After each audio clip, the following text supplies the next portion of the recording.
Allu family, mega family అనేది ఎప్పుడు కూడా 2 ఫ్యామిలీస్ అని ఎప్పుడు ఎవరు అనుకోరు. ఎందుకంటే వాళ్ళిద్దరిని అలా చూడడం కూడా ఫ్యాన్స్ ఎప్పుడు కూడా ఇష్టపడరు. అలాంటి ఫ్యామిలీలో ఎక్కడో చిన్న చిన్న డిస్టర్బెన్సెస్ ఎందుకొచ్చాయి? మీకు చిరంజీవి గారు 'గాడ్ ఫాదర్' చేస్తూ సల్మాన్ ఖాన్ గారు చేసిన పాత్రకు మొదట అనుకుంది అల్లు అర్జున్. అవునా? క్యామియో క్యారెక్టర్ అది. ఇప్పుడు సంక్రాంతి వస్తుందండి. అందరూ ఇప్పుడు యలహంకలో ఉన్న చిరంజీవి గారి ఫామ్ హౌస్కే వెళ్తున్నారు అందరూ. మళ్ళీ మనం ఆ దృశ్యాలు కూడా మనం చూడబోతున్నాం. కొంతమంది ప్రతి చోట ఉన్మాదులు ఉంటారు. వీళ్ళేంటంటే ఒక నిశ్చలంగా ప్రవహిస్తున్నటువంటి ఒక తటాకంలోకి రాయి విసిరితి ఆనందాన్ని చూసేవాళ్ళు అనమాట. వీళ్ళు క్రియేట్ చేసినటువంటి అసలు శ్రీకాంత్ గారు అల్లు ఫ్యామిలీకి ఎలా దగ్గరయ్యారు? తెలుగు నేల మీద హరికథ కళని బ్రతికించిన అతి కొద్ది మంది కళాపోషకుల్లో మా నాన్నగారు.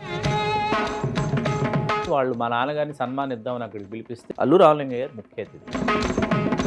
ఆయన బాగా నచ్చి అల్లు రామలింగయ్య గారికి ఆయన దగ్గరికి పిలిచి ముద్దు పెట్టుకొని ఆ రోజు నన్ను సన్మానించారు అన్నమాట. మనం ఒక కామెడీ విలన్ గానో, క్యారెక్టర్ ఆర్టిస్ట్ గానో, సపోర్టింగ్ యాక్టర్ గానో, కమెడియన్ గానో అల్లు రామలింగయ్య గారిని చూసాం. కానీ he is a very serious personality. NT Ramarao garu propose చేశారు రామలింగయ్య గారి పేరు పద్మ పురస్కారాన్ని. చేస్తే రామారావు గారు పదవిచ్యుతులై కాంగ్రెస్ పార్టీ అధికారంలో ఉండగా అనౌన్స్ అయింది.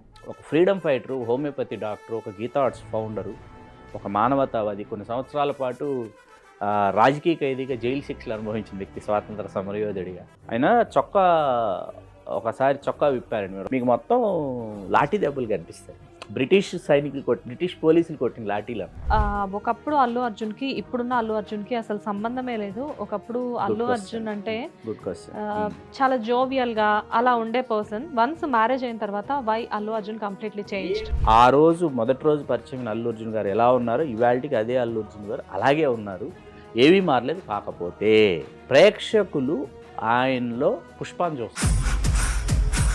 ఆ ఉద్వేగాలు ఏవైతే ఉన్నాయో అవన్నీ కూడా ఏంటంటే అది అల్లు అర్జున్ గారు ఇలాగే ఉంటారు, ఇలాగే ప్రవర్తిస్తారు, ఇలాగే మాట్లాడతారు అనేటటువంటి ఒక భ్రమాజనిత తేజోవలయం, ఒక ఇల్యూజన్. ఆ ఇల్యూజన్లోకి వెళ్ళిపోయాం అందరూ.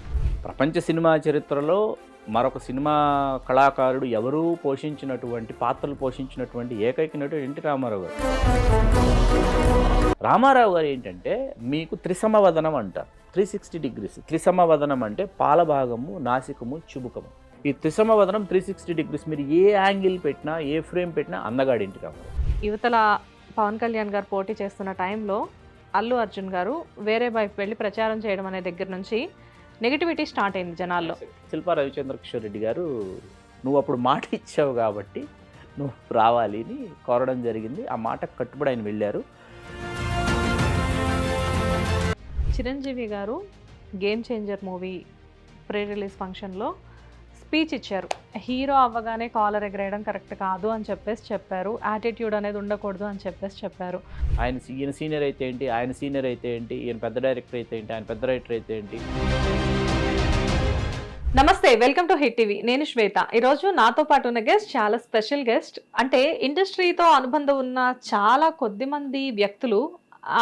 ఎలా అంటే కొద్దిమంది వ్యక్తులు అంటే జర్నీ అనేది స్టార్ట్ చేసినప్పటికీ కూడా ఒక క్వాలిటీ జర్నీ అనేది కంటిన్యూ చేయడం కొందరికి మాత్రమే సాధ్యమవుతుంది. అలాంటి జర్నీ చేసిన ఒక క్వాలిటీ పర్సన్ ఈరోజు నాతో ఉన్నారు. ఆయన ఎవరో కాదు, చిల్లగట్టు శ్రీకాంత్ గారు. నమస్తే శ్రీకాంత్ గారు. నమస్తే. ఎలా ఉన్నారు? బాగున్నాను శ్వేత గారు. నేను కూడా బాగున్నాను సార్. ఫైనల్లీ ఆల్మోస్ట్ ఒక 10 days నుంచి ఫాలోఅప్ చేస్తున్నట్టున్నాను మిమ్మల్ని.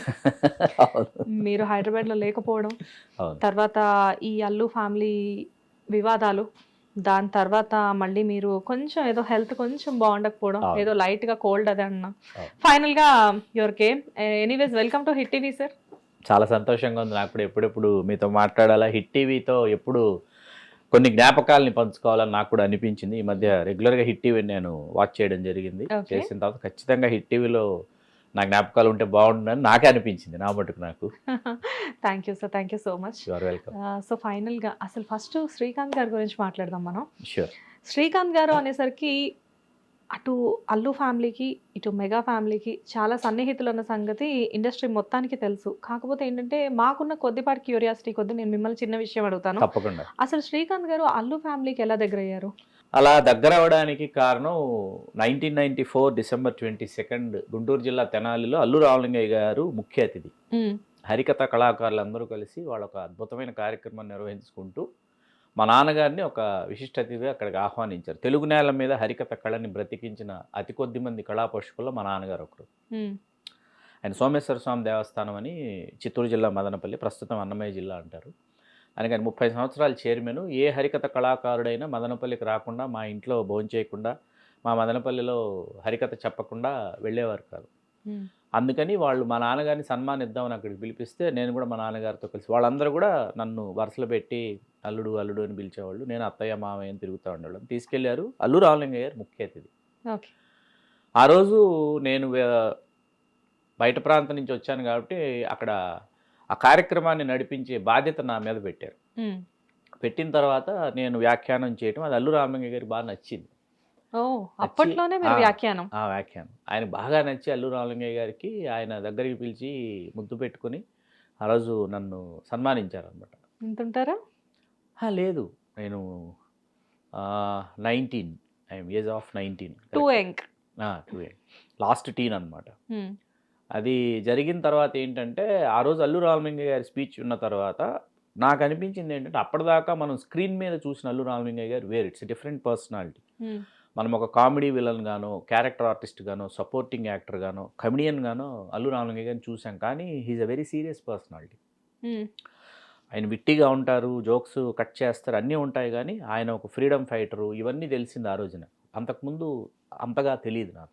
జనరల్గా అల్లు రామలింగయ్య గారిని ఏదైనా మూవీలో చూసినప్పుడు చాలా జోవియల్ పర్సన్ ఏమో, చాలా ఇన్నోసెంట్ పర్సన్ అలా కనబడుతూ ఉంటారు కదా ఆయన చేసే క్యారెక్టర్స్ని బట్టి. కానీ రీసెంట్గా జరిగిన చిరంజీవి గారి సన్మానం ఆ టైంలో వాళ్ళ కూతురు కానివ్వండి, వాళ్ళ పిల్లలందరూ కూడా, వాళ్ళ కోడలు గారు కానివ్వండి, వీళ్ళందరూ కూడా చెప్పడం మా మామయ్య గారు చాలా సీరియస్గా ఉంటారు అని చెప్పేసి. తెలిసిన తర్వాత ఏంటంటే నేను రీసెర్చ్ చేయడం మొదలుపెట్టాను. నాకేంటంటే ఎవరి గురించి అయినా మనం వాళ్ళు మనల్ని దగ్గరకు తీసుకుంటే వాళ్ళ గురించి మరింతగా తెలుసుకునేటటువంటి అలవాటు ఉంది నాకు. ఓకే. ఆ క్రమంలో ఏంటంటే నేను కనెక్ట్ అవ్వడానికి ఇంకొంచెం టైం పట్టింది. ఆ టైం రావడానికి ఒక ఇయర్ 2000 దాకా పట్టింది. 94 నుంచి 2000 ఒక 6 ఇయర్స్ జర్నీ. నేను మధ్యలో పీజీ చేయటం, పోస్ట్ గ్రాడ్యుయేషను అది అవుతుండగా నేను చిరంజీవి గారిని, చంద్రబాబు గారిని పోలుస్తూ నేను కవిత రాశా, ఆ ఇద్దరు అని చెప్పేసి. రాసిన కవిత ఏంటంటే రాజా రవీంద్ర గారి ద్వారా అది చిరంజీవి గారికి, అరవింద్ గారికి అందింది. అది అందిన తర్వాత ఏంటిది భలే ఉందంటే రాజా రవీంద్ర గారు ఏం చెప్పారంటే, ఇది నేను మీకు చూపిస్తున్నాను, చదివి వినిపిస్తున్నాను, కానీ ఆయన చదివి వినిపిస్తే చాలా బాగుంటుంది, ఒక ఫీల్తో రాసిన రైటర్. అంటే అప్పుడు కరెక్ట్గా చంద్రబాబు నాయుడు గారు రెండోసారి ముఖ్యమంత్రి అయ్యారు. 1999 అన్నయ్య సినిమా. చంద్రబాబు నాయుడు గారు ముఖ్య అతిథిగా వస్తున్న మొదటి సినిమా ఫంక్షన్ ముఖ్యమంత్రి హోదాలో. వెంటనే ఏం చేశారంటే అరవింద్ గారు ఫస్ట్ ముందు నన్ను పిలిపించుకుని అరవింద్ గారు విన్నారు. విన్న తర్వాత చాలా బాగుంది ఇది అని చెప్పేసి చిరంజీవి గారి దగ్గర తీసుకెళ్ళారు. చిరంజీవి గారు విన్నారు. అంజీ సెట్స్లో ఉన్నారు చిరంజీవి గారు. చిరంజీవి గారు వినిపోయి చిరంజీవి గారు కూడా చాలా అసలైన కొసరైన ఇద్దరి పేర్లు చకారంతోనే ప్రారంభమవుతాయి. ఆయన మాంగారేమో రామారావు గారు, ఈయన మాంగారేమో రామలింగయ్య గారు. సామాన్యుడు దేశీ అయితే ఇద్దరి ముఖ చిత్రం. ఆయన తెలుగు చలనచిత్ర సీమలోకి ప్రవేశించిన సంవత్సరం, ఈయన రాష్ట్ర శాసనసభలోకి ప్రవేశించిన సంవత్సరం ఒకటే, 1978. ఇట్లా ఉంటుంది అదంతా. అది చిరంజీవి గారికి చాలా నచ్చి ఆ ఫంక్షన్లో చంద్రబాబు నాయుడు గారి సమక్షంలో నా చేత చదివి వినిపింపజేసి ఇటు చిరంజీవి గారు, ఇటు చంద్రబాబు నాయుడు ఇద్దరు మధ్యలో నన్ను నించోబెట్టి నన్ను అభినందించారనమాట. ఎంత గొప్ప విషయం సార్ ఇది. అలా నేను వాళ్ళ దృష్టిలో పడడం జరిగింది. పడిన తర్వాత నేను ఎక్స్ప్రెస్ చేసింది ఏంటంటే, eye and blood donation camps చాలా విరివిగా జరుగుతున్నాయి. మరీ ముఖ్యంగా blood donation camps Hyderabad nook and corner జరుగుతుండేవి. ఉమ్మడి ఆంధ్రప్రదేశ్లో అన్ని ముఖ్య పట్టణాల్లో బాగా జరుగుతుండే. వాటిని నేను మోటివేట్ చేసే విధంగా నేను ప్రిపేర్ అయ్యి వెళ్తానని చెప్పిన తర్వాత అరవింద్ గారు మేనేజింగ్ ట్రస్టీ చిరంజీవి చారిటబుల్ ట్రస్ట్కి. అప్పుడు అరవింద్ గారికి అది బాగా నచ్చింది. ఒకసారి చూద్దాం అసలు ఎలా ఉంటుందంటే నేను వెళ్ళి మోటివేట్ చేయడం మొదలుపెట్టాను. ఆండాయాసి ఎందుకు బ్లడ్ ఇవ్వాలి, తర్వాత ఎన్నిసార్లు 3 నెలలకు ఒకసారి బ్లడ్ ఇవ్వాలి, ఏ వయసు వాళ్ళు బ్లడ్ ఇవ్వాలి, మహిళలు అయితే ఎప్పుడు బ్లడ్ ఇవ్వాలి. ఆ తర్వాత ఈ మధ్యలో ఏంటంటే చిరంజీవి గారి జీవితానికి సంబంధించిన చాలా ఇన్స్పైరింగ్ ఇన్సిడెంట్స్ చెప్తుండేవాడు. ఓకే. అంతా మీకు ఏమయ్యేదంటే మీకు వాళ్ళని అడ్రస్ చేసేటప్పుడు, వాళ్ళని ఎంగేజ్ చేసేటప్పుడు ఏంటంటే 100 మంది 1000 మంది గుమికూడేవాళ్ళు. ఈ మాటలు మాట్లాడుతున్నప్పుడు వింటుండేవాళ్ళు చిరంజీవి గారి గురించి. మధ్యలో కల్చరల్ ప్రోగ్రామ్, ఒక క్లాసికల్ డాన్స్ లేకపోతే చిరంజీవి గారి డాన్స్ నంబరు అట్లా చేస్తూ రాష్ట్ర మంత్రులు, ఇట్లాంటి ఐఏఎస్ ఆఫీసర్స్, ఐపీఎస్ ఆఫీసర్ వీళ్ళందరూ గెస్ట్లుగా వస్తుండేవాడు. ఇది మీకు ఉదయం ఒక 8:30కి స్టార్ట్ అయితే మీకు ఒక 3:30 వరకు జరుగుతుండేది. ఈ కంప్లీట్ ఇంత టైం నేను డయాస్ మీద ఉండేవాడిని. మీ ఓపిక, మీ అదృష్టం అన్నీ కలిపి మీకు ఆ ప్లేస్ ఆ ఇచ్చినాయేమో. ప్లేసు అది సాధ్యమైంది. ఆ తర్వాత ఆ ప్రయాణం కొనసాగింది. ఆ ప్రయాణం చాలా కాలం పాటు. చాలా కాలం పాటు. ఈ ప్రయాణంలో నాకు దొరికిన ఒక అవకాశం ఏంటంటే, అల్లు రామలింగయ్య గారి లాస్ట్ 6 ఇయర్స్ ఆయనతో నేను బాగా గడిపేటటువంటి అవకాశం వచ్చింది. ఉమ్, అది ఎంత దూరం వెళ్ళిందంటే, ఆయన అల్లు రామలింగయ్య గారు నేను పలానా తెనాలిలో సన్మానం జరిగింది, అప్పుడు కవిత రాసుకున్న ఆయన మీద. ఉమ్, ఆ కవిత విపరీతంగా నచ్చింది రామలింగయ్య గారికి. రామలింగయ్య గారి మీద అప్పటికి ఒక 6 ఇయర్స్, అంటే ఈ 94 నుంచి 2000 ఈ మధ్యలో ఒక 6 ఇయర్స్ బాగా రీసెర్చ్ చేశాను. రీసెర్చ్ చేసి నేను మాట్లాడుతున్న విషయాలు ఆయనకు బాగా రామలింగయ్య గారికి నచ్చి, ఉమ్, రామలింగయ్య గారు ఏంటంటే ఎక్కడికి సన్మానానికి వెళ్ళాలన్నా, అది హైదరాబాద్ కావచ్చు, లేకపోతే భీమవరం కావచ్చు, కర్నూలు కావచ్చు, ఎక్కడికి రావాలన్నా నేను లేకుండా ఆయన వచ్చేవారు కాదు. ఉమ్. ఎక్కడికైనా సరే నేను ఉండాలి, మీరు ఉండాలి. నేను రావాలి, నేను మాట్లాడాలి, మాట్లాడితేనే ఆయన చాలా సంతృప్తి చెందేవారు. ఉమ్, అల్లు రామలింగయ్య గారు, కనకరత్నమ్మ గారు ఇద్దరు. అట్లాగే అల్లు రామలింగయ్య గారి పెద్ద కుమార్తె ఉండేవారు, అరవింద్ గారు అక్కయ్య గారు, భారతి గారు. ఆవిడ ఆశీస్సులు నాకు చాలా ఉన్నాయి. ఎందుకంటే మిమ్మల్ని అసలు అల్లు రామలింగయ్య గారు మిమ్మల్ని బుక్ రాయమనడానికి అసలు ఇన్స్పిరేషనే ఆవిడంట కదా. అవును, భారతి గారు, భారతి భారతి మేడం. అది ఎలా జరిగిందంటే, అప్పటికి సభా మర్యాద కాదు, కొంతమంది పేర్లు మనం చెప్పకూడదు కాబట్టి కొంతమంది ఆ ప్రయత్నం చేశారు. రామలింగయ్య గారి మీద పుస్తకం తీసుకొస్తామని, రాస్తామని, వేస్తామని తిరుగుతూ ఉండేవాళ్ళు అప్పటికి. ఆ విషయం నాకు తెలియదు.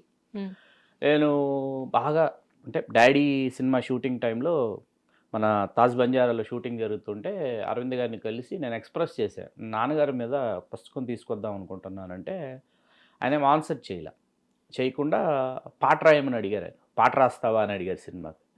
లేదు, నాకు పాట రాయడం కంటే నాకు ఇట్లా డాక్యుమెంటేషను, ఈ రికార్డ్ చేయడం ఇష్టం, నాకు పుస్తకం రాయడం ఇష్టం. అది నేను చెప్పా అరవింద్ గారికి. చెప్పి ఆయన ఆశ్చర్యపోయారు. రామారావు గారి మీద రాసావా అంటే అవును రాశానని చెప్పా. ప్రీవియస్ అదంతా చెప్పిన తర్వాత సరే ఒకసారి దీని గురించి ఆలోచిద్దాం, మాట్లాడదామని అరవింద్ గారు కట్ చేశారు. మళ్ళీ కొంతకాలం తర్వాత ఇది అల్లు రామలింగయ్య గారి వైపు నుంచి స్టార్ట్ అయింది. అంటే అల్లు రామలింగయ్య గారిని అరవింద్ గారిని అడిగానని అల్లు రామలింగయ్య గారిని అడిగాను. అడిగితే అలా తలూపేసి ఉండిపోయారు రామలింగయ్య గారు. ఒక 4-5 మీటింగ్స్ అయిన తర్వాత, అంటే 4-5 గెట్ టుగెదర్స్ అటెండ్ అవుతున్నారు రామలింగయ్య గారు, నేను ఆయన గురించి మాట్లాడుతున్నాను. నేనేం చేశానంటే ఒక మీటింగ్లో మాట్లాడిన టాపిక్ ఇంకో మీటింగ్లో మాట్లాడేవాడిని కదా. చిరంజీవి గారి గురించి కావచ్చు, రామలింగయ్య గారి గురించి కావచ్చు, ఎవరి గురించి ఆయన ఏం చేస్తానంటే నా దగ్గర మెటీరియల్ అట్టి పెట్టుకుంటాను. ఆ 6 మీటింగ్స్ తర్వాత ఆయనకు అర్థమైపోయి కిందికి దిగి వెళ్ళిపోతూ వెనక్కి తిరిగి రమ్మన్నారు. ఇలాగ నన్ను వెళ్ళేటప్పుడు చెంప మీద ఫాట్మని కొట్టారు. ఆశిస్ అనుకోవచ్చా? ఆశిస్సులే కొట్టి, మొత్తం పట్టేసావు నా గురించి, నా జీవిత చరిత్ర రాసే అర్హత నీకు వచ్చింది అన్నారు. తర్వాత ఏంటంటే మేము వర్క్ స్టార్ట్ చేసాం. అది ఎట్లా స్టార్ట్ చేసామంటే, కొన్ని వీడియోస్ అప్పటికి రికార్డ్ చేసున్నాయి, అంత క్వాలిటీగా లేవు, ఇంకొన్ని వీడియోస్ రికార్డ్ చేయడం మొదలుపెట్టాం. అంటే ఆయన కూర్చొని మాట్లాడాలి. మరీ ముఖ్యంగా మా టీవీ కోసం 50th ఎపిసోడ్ అనుకుంటా, పెళ్లి పుస్తకం 50th ఎపిసోడ్. నేను మా ఊరు వెళ్ళాను ఆ టైంకి. అదేమో టైం అయిపోతుంది, మీకు తెలిసిందే కదా, షూటు, ఎడిటు, తర్వాత మళ్ళీ ప్రోమోలు ఇదంతా ఉంటుంది. టైం అయిపోతుంది, 50th ఎపిసోడ్ అల్లు రామలింగయ్య గారు అని చెప్పేశాము అంటే వాళ్ళని వెయిటింగ్లో పెడుతున్నారు. ఆయన ఎందుకు పెడుతున్నారు, ఈయన ఎవరి కోసం వెయిటింగ్లో పెడుతున్నారు, నేను వచ్చేంత వరకు ఆయన ఎదురు చూస్తున్నారు. ఆదరబాదరగా వచ్చాను నేను. భారతి గారు ఫోన్ చేశారు, నేను బయలుదేరి వచ్చాను. వస్తే అదేంటండి షూటింగ్ చేసేచ్చు కదంటే, లేదు మనం మాట్లాడుకోవాలి బుద్ధి అన్నారు. ఏం మాట్లాడాలి, వాళ్ళు ఏం క్వశ్చన్ చేస్తారు, నేనేం మాట్లాడాలి అని ఆయన ఒక రోజంతా రిహార్సల్స్, ఆయన కనకరత్నమ్మ గారు, నేను భారతి గారు ఉండి వాళ్ళని ప్రిపేర్ చేయడం అనమాట. ప్రిపేర్ చేసిన తర్వాత మరుసటి రోజు షూటింగ్. అట్లా ఆ వీడియోస్ అన్నీ షూట్ చేసి తర్వాత ఇట్లా ఒక కైండ్ ఆఫ్ వర్క్ జరిగిన తర్వాత ఫోటోగ్రాఫ్స్కి వచ్చేటప్పటికి ఏమైందంటే లిమిటెడ్ ఫోటోగ్రాఫ్స్ దొరికినాయి. భారతి మేడం కొన్ని కలెక్ట్ చేసి పెట్టారు, బట్ అవి సరిపోవు కాబట్టి ఇంకేం చేద్దాం, ఎలా చేద్దాం అనుకుంటున్న టైంలో రామలింగయ్య గారు హఠాత్తుగా కాలం చేయటం జరిగింది. 2004 జూలై 31 కాలం చేసిన తర్వాత ఏమైందంటే, మనం కంటిన్యూ చేద్దాం ఇది. అప్పటికేంటి, దీంతో పాటు దాదాసాహెబ్ ఫాల్కే అవార్డు కోసం ప్రిపరేషన్స్ జరుగుతూ ఉన్నాయి. మేమంతా దానికి రెడీ చేసాం. దాదాసాహెబ్ ఫాల్కే కంటే ముందు ఏమైందంటే, రామలింగయ్య గారి రఘుపతి వెంకయ్య నాయుడు పురస్కారం కూడా చాలా ఆలస్యంగా వచ్చింది. దీని మీద నేను ఎడతెగని ఒక విధంగా చెప్పాలంటే ఈ బ్లడ్ డొనేషన్ క్యాంప్స్కి మినిస్టర్స్ ఎంపీలు ఎవరైనా వస్తే ఒక రిక్వెస్ట్గా కాకుండా ఒక డిమాండ్గా పెట్టేవాడిని దాన్ని. అంటే నాట్ ఓన్లీ అల్లు రామలింగయ్య గారు, కాంతారావు గారికి కూడా లేదు అప్పటిదాకా. అట్లా కొంతమంది పేర్లు ఉదహరించేవాడిని. ద్రౌపది వెంకయ్య నాయుడు పురస్కారం కూడా లేదు. ఎప్పుడో 1990లో పద్మశ్రీ పురస్కారం వచ్చింది. అది కూడా ఎన్టీ రామారావు గారు 1989లో ముఖ్యమంత్రిగా ఉండంగా ఎన్టీ రామారావు గారు ప్రపోజ్ చేశారు రామలింగయ్య గారి పేరు పద్మ పురస్కారానికి. వేస్తే రామారావు గారు పదవిచ్యుతులై కాంగ్రెస్ పార్టీ అధికారంలో ఉండగా అనౌన్స్ అయింది. బట్ ఆ ఫైల్ పుటప్ చేసి పంపించింది ఎన్టీ రామారావు గారు. ఒక ఫ్రీడమ్ ఫైటరు, హోమియోపతి డాక్టరు, ఒక గీతా ఆర్ట్స్ ఫౌండరు, ఒక మానవతావాది, కొన్ని సంవత్సరాల పాటు రాజకీయ ఖైదీగా జైలు శిక్షలు అనుభవించిన వ్యక్తి, స్వాతంత్ర సమరయోధుడిగా.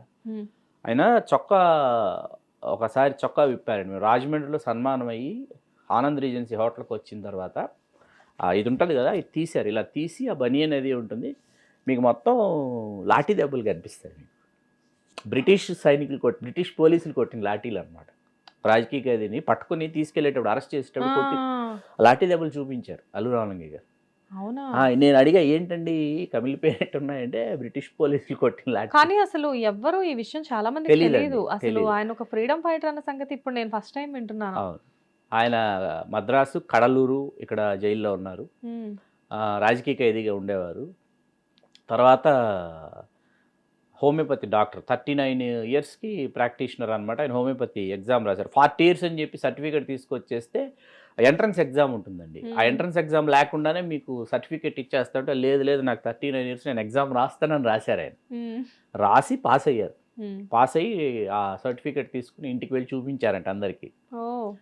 అట్లా అంటే ఇండస్ట్రీలో ఉన్నారు. వెరీ బిజీ ఆర్టిస్ట్ అప్పటికి. మరి ఇంకా ఆ ప్యాషన్ ఏంటి ఆయనకి హోమియో అంటే? అది ఆయన అరవింద హోమియో మెడికల్ స్టోర్ని పాలకొల్లో నడిపారు కొంతకాలం. ఆ హోమియోపతి మీద ఆయనకి ఉరి కుదిరింది. హోమియోపతి వైద్యం, హోమియోపతి జర్నల్స్ తెప్పించుకొని చదివి ప్రాక్టీస్ చేయడం అవన్నీ చేసి ఆయనకంటే, కొంతమందికి ఏంటంటేనండి హస్తవాసి అనే మాట వాడతారు మన పెద్దవాళ్ళు. కొంతమంది పట్టుబడుతుంది. ఆ పడితే ఏమవుతుందంటే అది భగవంతుడు మనకి ఇచ్చినటువంటి అవకాశం కింద భావించాల్సిందే. అందరికీ కొంతమంది అనుకుని చేద్దాం అనుకుని చేయలేరు. అల్లు రామలింగయ్య గారు ఏంటంటే విపరీతమైన పట్టుదల ఉన్నటువంటి మనిషి. నాకు ఇప్పటికీ ఎన్టీ రామారావు గారు ఒకరు, అల్లు రామలింగయ్య గారు ఒకరు, ఇట్లా కొంతమందిని చూస్తే వీళ్ళు ఎప్పుడు నిద్రపోయారు, ఎప్పుడు భోంచేశారు, సత్యనారాయణ గారు ఒకరు, ఇట్లా వీళ్ళందరూ కొంతమంది ఉన్నారు, ఒక 10 మంది ఉన్నారు. నాకు వీళ్ళు ఎప్పుడు భోంచేసి ఉంటారు, ఎప్పుడు నిద్రపోయి ఉంటారు, ఎప్పుడు ఫ్యామిలీ మెంబర్స్తో స్పెండ్ చేసి ఉంటారు నాకు ఒక సందేహం వస్తుంది. వై? బికాస్ ఒక 33 ఇయర్స్ పాటు నాన్ స్టాప్గా 1949 ఆన్వర్డ్స్ 82 ఎన్టీ రామారావు గారు యాక్ట్ చేస్తూనే ఉన్నారు. 300 సినిమాలు. ఒక 1953 పుట్టిల్లుతో మొదలు పెడితే ఒక 50 ఇయర్స్ నాన్ స్టాప్గా అల్లు రామలింగయ్య గారు యాక్ట్ చేశారు. ఆ లాస్ట్ 3 ఇయర్స్ 1, 2, 3 అలా లిమిటెడ్గా చేశారు తప్ప, మీకు ఒక 20 ఇయర్స్ స్పాన్ తీసుకుంటే ఒక 20 సంవత్సరాలు అల్లు రామలింగయ్య గారు లేని తెలుగు సినిమా లేదు. తెలుగు చలనచిత్ర నిర్మాతల చరిత్రలో ఆ సినిమాల పట్టిక ఉంటుంది, అన్ని తెలుగు సినిమాలు. దీనిని అల్లు రామలింగయ్య గారు నటించిన సినిమాలు 2 పక్కన పెట్టి ఒకసారి చూసాం, నేను భారతి మేడం ఇద్దరు చూస్తే. అసలు 20 ఏళ్ళు అసలు నాన్ స్టాప్గా హౌ ఇస్ ఇట్ పాసిబుల్ అనిపించింది. ఈయన అసలు ఎలా టైం ఇచ్చి ఉండాలి, ఎలా డేట్స్ ఇచ్చి ఉండాలి, డబ్బింగ్ ఎలా చెప్పు ఉండాలి అని ఒకసారి మామూలుగా రామలింగయ్య గారిని అడిగితే ఈ సినిమా షూటింగ్ అవగానే అలా ఆ గెటప్ తీసేసి ఇంకొక ఫ్లోర్లోకి వెళ్ళిపోయేవాళ్ళంట మేకప్ మార్చుకోవడానికి, కాస్ట్యూమ్ చేంజ్ చేసుకోవడానికి. అలా వెళుతూ ఆ గ్యాప్ ఒక్కొక్కసారి కారులో భోంచేసేవాళ్ళంట. ఒక్కొక్కసారి మధ్యాహ్నం ఆయన ఇంటికి వెళ్ళి భోంచేసి వస్తాను అంటే టైం దొరికినట్టు ఆ టైంలో రిలాక్స్ అయ్యేవారంట. ఇంటికి వెళ్ళి ప్రొడక్షన్ కారు, ఇంట్లో భోంచేసి మళ్ళీ ప్రొడక్షన్ కారు స్టూడియోకి వచ్చేంతవరకు కునుకు తీసేవారంట, రిలాక్స్ అయిపోయేవారంట. షూటింగ్ ఎక్కడైనా అవుట్డోర్ అయినా సరే లేకపోతే ఇండోర్ అయినా వాళ్ళని అడిగేవారట, మధ్యాహ్నం భోంచేసిన తర్వాత ఒక్క 20 నిమిషాలు వదిలిపెట్టేస్తే ఆ తర్వాత మీరు ఎంతసేపు అయినా షూటింగ్ పెట్టుకోండి, సింగిల్ టేక్లో ఎంత పెద్ద డైలాగ్ అయినా చెప్పేస్తానని చెప్పేసి. అలా కాకుండా ఆ నిద్రకి సమయం ఇవ్వకుండా, రిలాక్సేషన్కి టైం ఇవ్వకుండా పెడితేనే, షార్ట్ పెడితేనే ఇబ్బంది పడేవారంట. కొంచెం ఒక పవర్ నాప్ లాగా అనుకోవచ్చు. అలా అంటే వాళ్ళు ఆ పనిలోనే విశ్రాంతి, మళ్ళీ అక్కడే రీఛార్జ్ అయ్యేవాళ్ళు, అక్కడే క్యారెక్టర్లోకి వెళ్ళేవాళ్ళు. ఆయన కామెడీలో నుంచి విలనీలో నుంచి కామెడీ, ఈ రెండు సాధించిన విశిష్ట నటుడు. కానీ సార్ అప్పట్లో ఉన్న యాక్టర్స్ అందరూ కూడా మీరు అన్నట్లుగా విలక్షణ నటులు. ఇప్పుడు ఉన్న ఆర్టిస్టులకి అప్పుడున్న ఆర్టిస్టులకి డిఫరెన్స్ ఏంటంటే ఇప్పుడు అన్ని పేజెస్ డైలాగ్స్ లేవు, ఇప్పుడు లిమిటెడ్ డైలాగ్స్ ఉన్నాయి. అఫ్ కోర్స్ ప్రాంప్టింగ్ అనేది అప్పుడు ఇప్పుడు ఎప్పుడు లేదనుకోండి. కాకపోతే ఏంటంటే ఆ డైలాగ్స్ చెప్పడం కానివ్వండి, ఇంకొక మాట చెప్తూ ఉండేవారు. అల్లు రామలింగయ్య గారు వర్క్ చేసే వాళ్ళందరూ కూడా ఆయన కో ఆర్టిస్టులందరూ ఐ మీన్ అంటే ఆయన వర్క్ చేసే హీరోలందరూ కూడా రామారావు గారు, నాగేశ్వరరావు గారు, కృష్ణ గారు, శోభన్ బాబు గారు పెద్ద పెద్ద ఆర్టిస్టులందరూ. కాకపోతే ఏంటంటే ఆ ఆర్టిస్టుల పక్కన ఈయన పక్కనున్నా కానీ ఈయనకి ఏమాత్రం కూడా విలువ తగ్గకుండా ఆల్మోస్ట్ ఒక హీరోకి ఎంతైతే గౌరవం ఉంటుందో సెట్‌లో ఈయనకు కూడా అంతే గౌరవం ఉంటుంది అని చెప్పి అనేవాళ్ళు. అది నిజమేనా? వాస్తవం. ఎందుకంటే మీకు ఇక్కడ 'దొంగరాముడు' సినిమా టైంకి నాగేశ్వరరావు గారు స్టార్ హ్మ్. అప్పటికే. ఓకే. 'దొంగరాముడు' టైంకి అల్లు రామలింగయ్య గారు అప్‌కమింగ్ ఆర్టిస్ట్. హ్మ్. మీకు 'దొంగరాముడు' కేవీ రెడ్డి గారి డైరెక్షన్‌లో రామలింగయ్య గారు చేసిన ఫస్ట్ పిక్చర్. హ్మ్. దుక్పాటి మధుసూదన్ రావు గారు అంత క్రితమే దుక్పాటి మధుసూదన్ రావు గారు రామలింగయ్య గారిని ఇంట్రడ్యూస్ చేయాలనుకున్నారు. ఓకే. తెనాల్లో జరిగినటువంటి ఆంధ్ర నాటక కళా పరిషత్తు తెనాల్లో ఒకసారి జరిగినప్పుడు చూశారు దుక్పాటి మధుసూదన్ రావు గారు. నేనే మిమ్మల్ని ఇంట్రడ్యూస్ చేస్తాననే లోపు డాక్టర్ గరికపాటి రాజారావు గారు తీసుకొచ్చేసారు. హ్మ్. పుట్టిల్లు సినిమాతో రామలింగయ్య గారిని, జమున గారిని వీళ్ళందరినీ పుట్టిల్తోనే ఆయన పరిచయం చేశారు. హ్మ్. 'దొంగరాముడులో' హాస్టల్ వార్డెన్ క్యారెక్టరు మీకు ఎట్లా ఉండేదంటే రామలింగయ్య గారు అప్కమింగ్ కాబట్టి ఆ గెటప్ వేసి హీ ఈజ్ వెరీ యంగ్, హ్మ్. అదేమో ఓల్డ్ ఏజ్ క్యారెక్టర్. ఆ గెటప్ అది వేసి నాగేశ్వరరావు గారితో సీన్స్ రిహార్సల్స్ చేసిన తర్వాత షూటింగ్కి వెళ్దామని సాయంత్రం రిహార్సల్స్ పెట్టి నాగేశ్వరరావు గారు షూటింగ్ ముగించుకొని ఆఫీస్కి వచ్చి అన్నపూర్ణ ఆఫీస్కి హ్మ్. రిహార్సల్స్లో నాగేశ్వరరావు గారు పాల్గొనేవారు. అంటే డైరెక్టర్కి ప్రొడ్యూసర్కి కేవీ రెడ్డి గారు డైరెక్టరు, దుక్పాటి మధుసూదన్ రావు గారు ప్రొడ్యూసర్. హ్మ్. వీళ్ళిద్దరిని అట్లాగే పి పుల్లయ్య గారు ఉండేవారు. వీళ్ళందరూ పుల్లయ్య గారు. పి పుల్లయ్య గారు వీళ్ళందరినీ ఏంటంటే అల్లు రామలింగ గారు వీళ్ళందరినీ ప్రిన్సిపాల్స్ లాగా, విజయనాగిరెడ్డి గారు, విజయ చక్రపాణి గారు వీళ్ళందరినీ ప్రిన్సిపాల్స్ లాగా, కరస్పాండెంట్స్ లాగా భావించేవాళ్ళు. హ్మ్.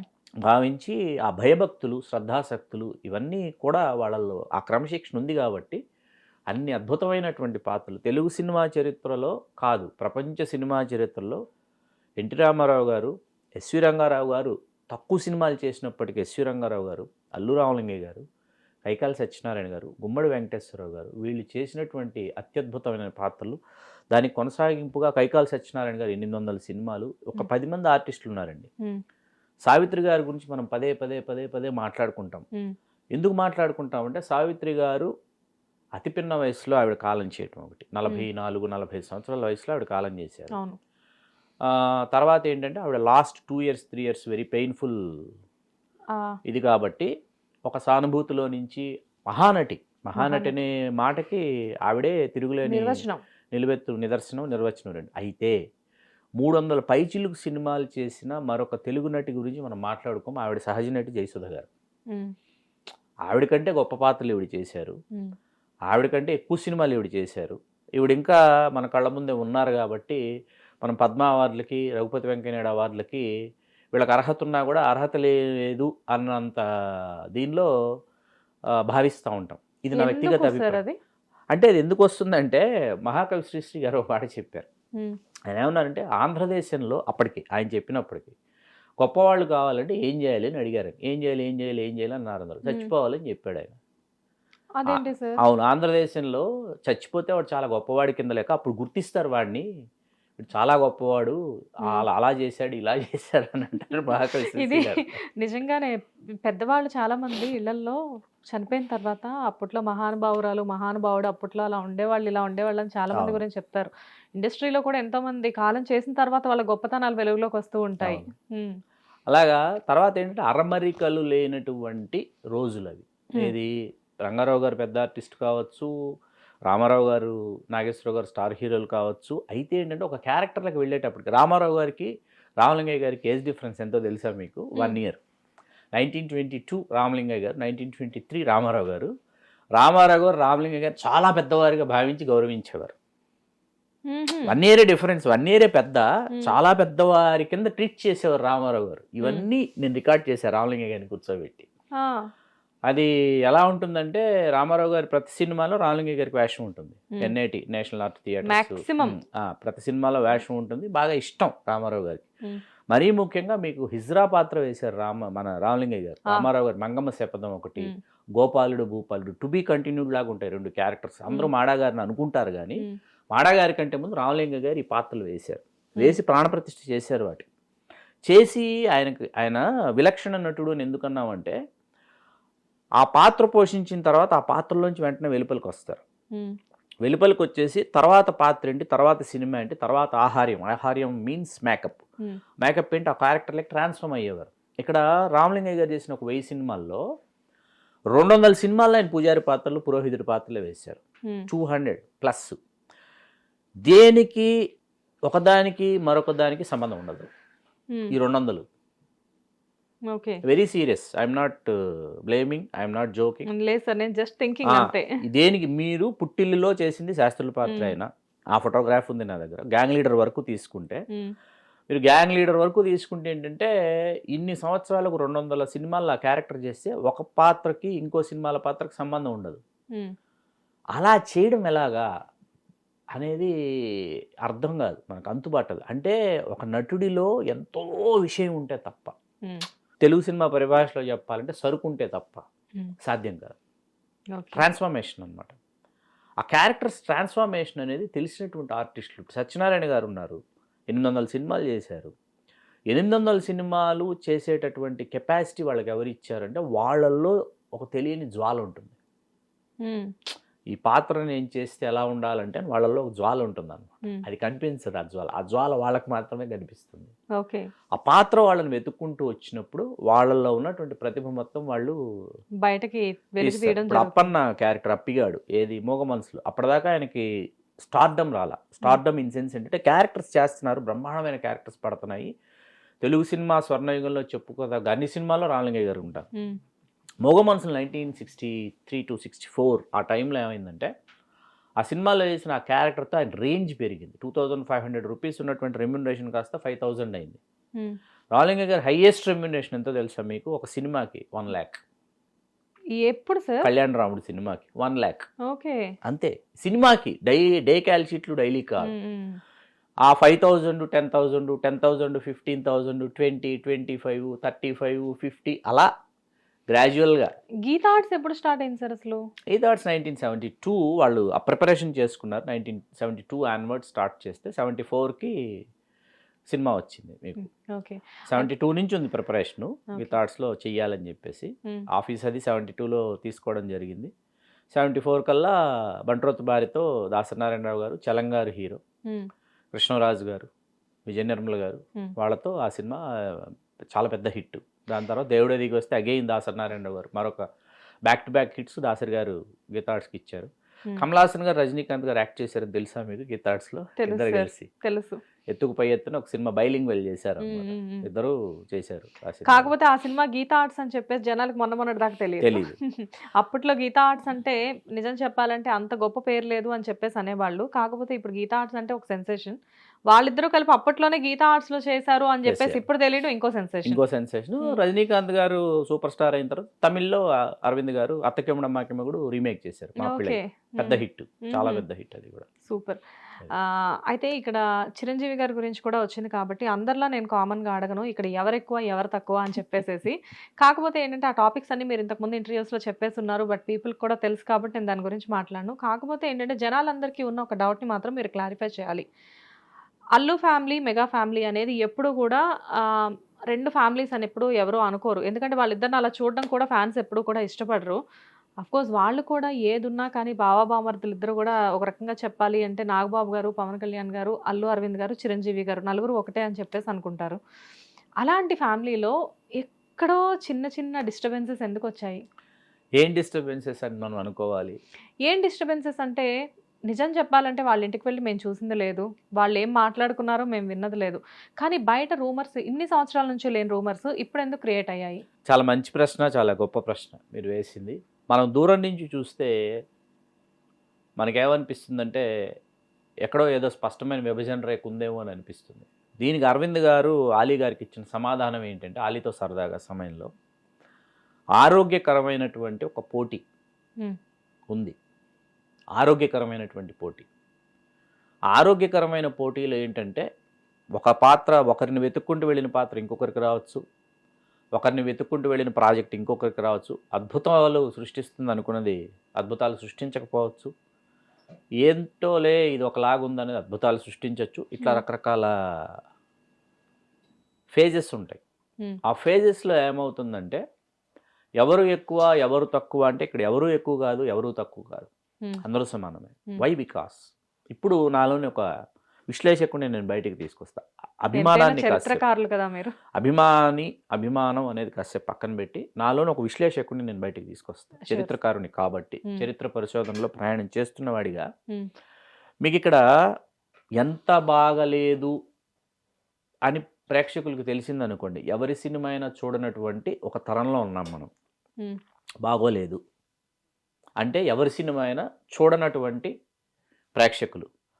ఏ కొద్దిగా అయినా బాగుంది అంటే ఖచ్చితంగా ఎవరి సినిమా అయినా చూసేటటువంటి ప్రేక్షకులు అనేటటువంటి ఒక జనరేషన్ వచ్చింది.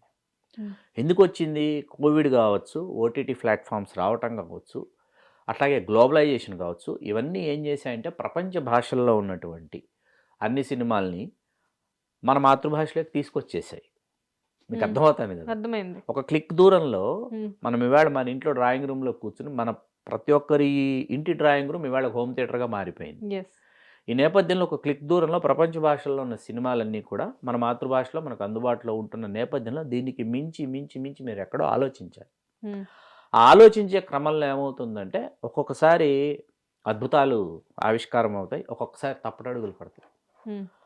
ఈ తప్పటడుగులు పడే క్రమంలో ఏమవుతుందంటే ఒకరు కొంచెం ముందుకి, ఇంకొంచెం మరొకరు కొంచెం వెనక్కి వెళ్ళేటటువంటి క్రమంలో ఏంటంటే సహజంగా వీళ్ళని అభిమానించే వాళ్ళు వాళ్ళని విభేదించడమో, వాళ్ళని అభిమానించే వాళ్ళు వీళ్ళని విభేదించడమో వాళ్ళ వరకు జరుగుతుంది. వీళ్ళ మధ్యలో ఏముండదు అసలు. మీకు చిరంజీవి గారు గాడ్ ఫాదర్ చేస్తూ సల్మాన్ ఖాన్ గారు చేసిన పాత్రకు మొదట అనుకుంది అల్లు అర్జున్ని. అవునా? క్యామియో క్యారెక్టర్ అది. పృథ్వీరాజ్ సుకుమార్ని అక్కడ మలయాళంలో లూసిఫర్లో చేసిన దానికి చిరంజీవి గారు ఇక్కడ అనుకున్నది అల్లు అర్జున్ గారు కూడా ఎగ్జైట్ అయ్యారు చేయడానికి. మళ్ళీ డైరెక్టర్ ఇది పాన్ ఇండియాకి తీసుకెళ్దాము, ఇంకెవరైనా ఉంటే బాగుంటుందంటే సాయి తేజ్ అనుకున్నారు. తర్వాత పాన్ ఇండియా కూడా కాదు, అల్లు అర్జున్కి డేట్స్ అప్పటికి పుష్ప అది జరుగుతుంది. అల్లు అర్జున్ డేట్స్ కుదరకపోవచ్చు. అల్లు అర్జున్ ఆ గెటప్లో ఉన్నాడు, ఇంకా ఇప్పటికి అదే గెటప్లో ఉన్నాడు ఆయన. మొన్న 2 days బ్యాకే నిన్నే మనకి మొన్న సండే రోజు అక్కడ చిక్కడపల్లి వెళ్ళే టైంకి న్యూ లుక్ లో కనిపించారు. కాబట్టి ఏంటంటే ఆ గెటప్లో ఉన్నారు కాబట్టి సాధ్యపడకపోతుందేమో సాయి తేజ్ అనుకున్నారు. సాయి తేజ్ కూడా కాదు, పాన్ ఇండియాకి వెళ్దాం అనుకున్నారు. అప్పుడు సల్మాన్ ఖాన్ గారు మీకు వచ్చారు. ఇక్కడ ఏంటంటే మీకు బాగా గుర్తుంటే శంకర్ దాదా జిందాబాద్ వీళ్ళందరూ వేశారు క్యారెక్టర్స్. పవన్ కళ్యాణ్ గారు వేశారు, అల్లు అర్జున్ వేశారు, రవితేజ గారు, అంటే అందరూ ఉంటారు. ప్రతి ఆర్టిస్ట్ ని చాలా మంది ఈయన ఫ్యాన్స్ ఎవరైతే ఉంటారో సార్ ఫ్యాన్స్ అందరినీ కూడా అక్కడ తీసుకొచ్చారు. అలాగే ఏంటంటే చిరంజీవి గారిని చూస్తూ పెరిగినటువంటి తరం వీళ్ళందరూ. చిరంజీవి గారి స్టార్డమ్ ఏదైతే ఉందో, డేరింగ్ డైనమిక్ హీరో నుంచి చిరంజీవి గారు సుప్రీం హీరో కావడం, చిరంజీవి గారు సుప్రీం హీరో నుంచి మెగాస్టార్ కావడం, ఈ ఫేజెస్ అన్ని చూస్తూ పెరిగినటువంటి తరం అనమాట. తర్వాత తరంలో ఏమైపోయిందంటే ఒక ఆరోగ్యకరమైనటువంటి వాతావరణం, ఆరోగ్యకరమైనటువంటి పోటీ మధ్యలోనే సినిమాలు సాగుతున్నాయి తప్ప మీకు అనారోగ్యకరమైనటువంటి పోటీ ఉన్నది. ఈవేళ ఎవరికి ఇష్టం ఉన్నా ఇష్టం లేకపోయినా సినిమా బాగుంటేనే ఎవరి సినిమా అయినా చూస్తున్నారు, బాగోలేకపోతే ఎంతటి స్టార్ సినిమా అయినా చూడమని చెప్పేసి తిరగొడుతున్నారు. ఇందులో సందేహం లేదు. ఎనీ స్టార్ మొన్నటికి మొన్న మోహన్ లాల్ గారు బ్యాక్ టు బ్యాక్ హిట్స్ ఇచ్చిన మోహన్ లాల్ గారు బారోస్ చేస్తే అంగీకరించలే, ఒప్పుకోలేదు అస్సలు. అట్లాగే ఏంటంటే టర్బో కూడా ఏది మమ్ముట్టి గారు టర్బోకి ముందు 2 నెలలకు 3 నెలలకు ఒక బ్లాక్ బస్టర్ ఇచ్చారు మమ్ముట్టి గారు. బ్రహ్మయుగం కావచ్చు, కర్నూలు స్క్వాడ్ కావచ్చు, కాదల్ ది కోర్ కావచ్చు, అబ్రహాం ది ఓజ్లర్లో విలను, ఇట్లా 5 సినిమాలు వరుసగా ఆయన బ్లాక్ బస్టర్స్ ఇచ్చారు మమ్ముట్టి గారు. ఇచ్చి టర్బో నచ్చల ప్రేక్షకులకి. ఇక్కడ ఏమవుతుందంటే పొరపచ్చాలంటే ఏంటి, విభేదాలంటే ఏంటి, ఇక్కడ సోషల్ మీడియా అనేది ఒక ప్లాట్ఫామ్ అనేది మీకు క్రియేట్ అయిన తర్వాత ఏమైపోయిందంటే ఇక్కడ మీకు కొంతమంది ఉన్మాదులు తయారయ్యారు అన్ని వైపులా. నేను ఒకరినే అనట్లా, అన్ని వైపులా ఉన్మాదులు తయారయ్యారు. ఈ ఉన్మాదుల విచక్షణ జ్ఞానం కావచ్చు, ఈ ఉన్మాదుల యొక్క యుక్తాయుక్త విచక్షణ జ్ఞానం అనాలి, అది కావచ్చు, వీళ్ళకున్నటువంటి విద్య కానీ వివేకం కానీ ఇవన్నీ కూడా ఏమాత్రం ఆశించిన స్థాయిలో ఉండవు. ఎవరు పుస్తకాలు చదువుకున్నటువంటి వాళ్ళు కాదు, ఎవరు గొప్పవాళ్ళతో కలిసి వీళ్ళు ప్రయాణం చేసినటువంటి వాళ్ళు కాదు, ఎవరు వీళ్ళు సమత మమత మానవత ఉన్నవాళ్ళు కాదు. కొంతమంది ప్రతి చోట ఉన్మాదులు ఉంటారు. వీళ్ళు ఏంటంటే ఒక నిశ్చలంగా ప్రవహిస్తున్నటువంటి ఒక తటాకంలోకి రాయి విసిరితి ఆనందాన్ని చూసేవాళ్ళు అనమాట.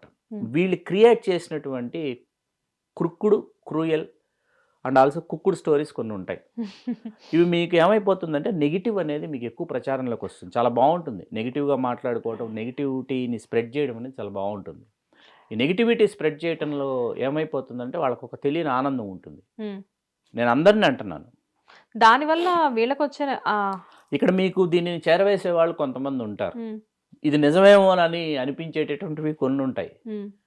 మళ్ళీ వాళ్ళందరూ ఇప్పుడు సంక్రాంతి వస్తుందండి, అందరూ ఇప్పుడు యలహంకలో ఉన్న చిరంజీవి గారి ఫామ్ హౌస్కే వెళ్తున్నారు అందరూ సంక్రాంతి వస్తే. ఓకే, మళ్ళీ మనం ఆ దృశ్యాలు కూడా మనం చూడబోతున్నాం. ఇప్పుడు మీకు అర్థమవుతుంది కదా, మనం చూస్తాం. ఇప్పుడు సంక్రాంతికి చెరువులో ఉన్నాం, సంక్రాంతికి ఇప్పుడు అన్నీ చూస్తాం. అందరూ యలహంకలో ఉన్న చిరంజీవి గారి ఫామ్ హౌస్కి మొత్తం అన్ని కుటుంబాలు తరలి 1-2 రోజులు ముందు అక్కడికి వెళ్ళిపోయి సంక్రాంతి కనుమ అన్నీ అయిపోయిన తర్వాత వస్తారనమాట ఇక్కడికి. అది ఎప్పుడు జరిగేది జరుగుతుంది అది.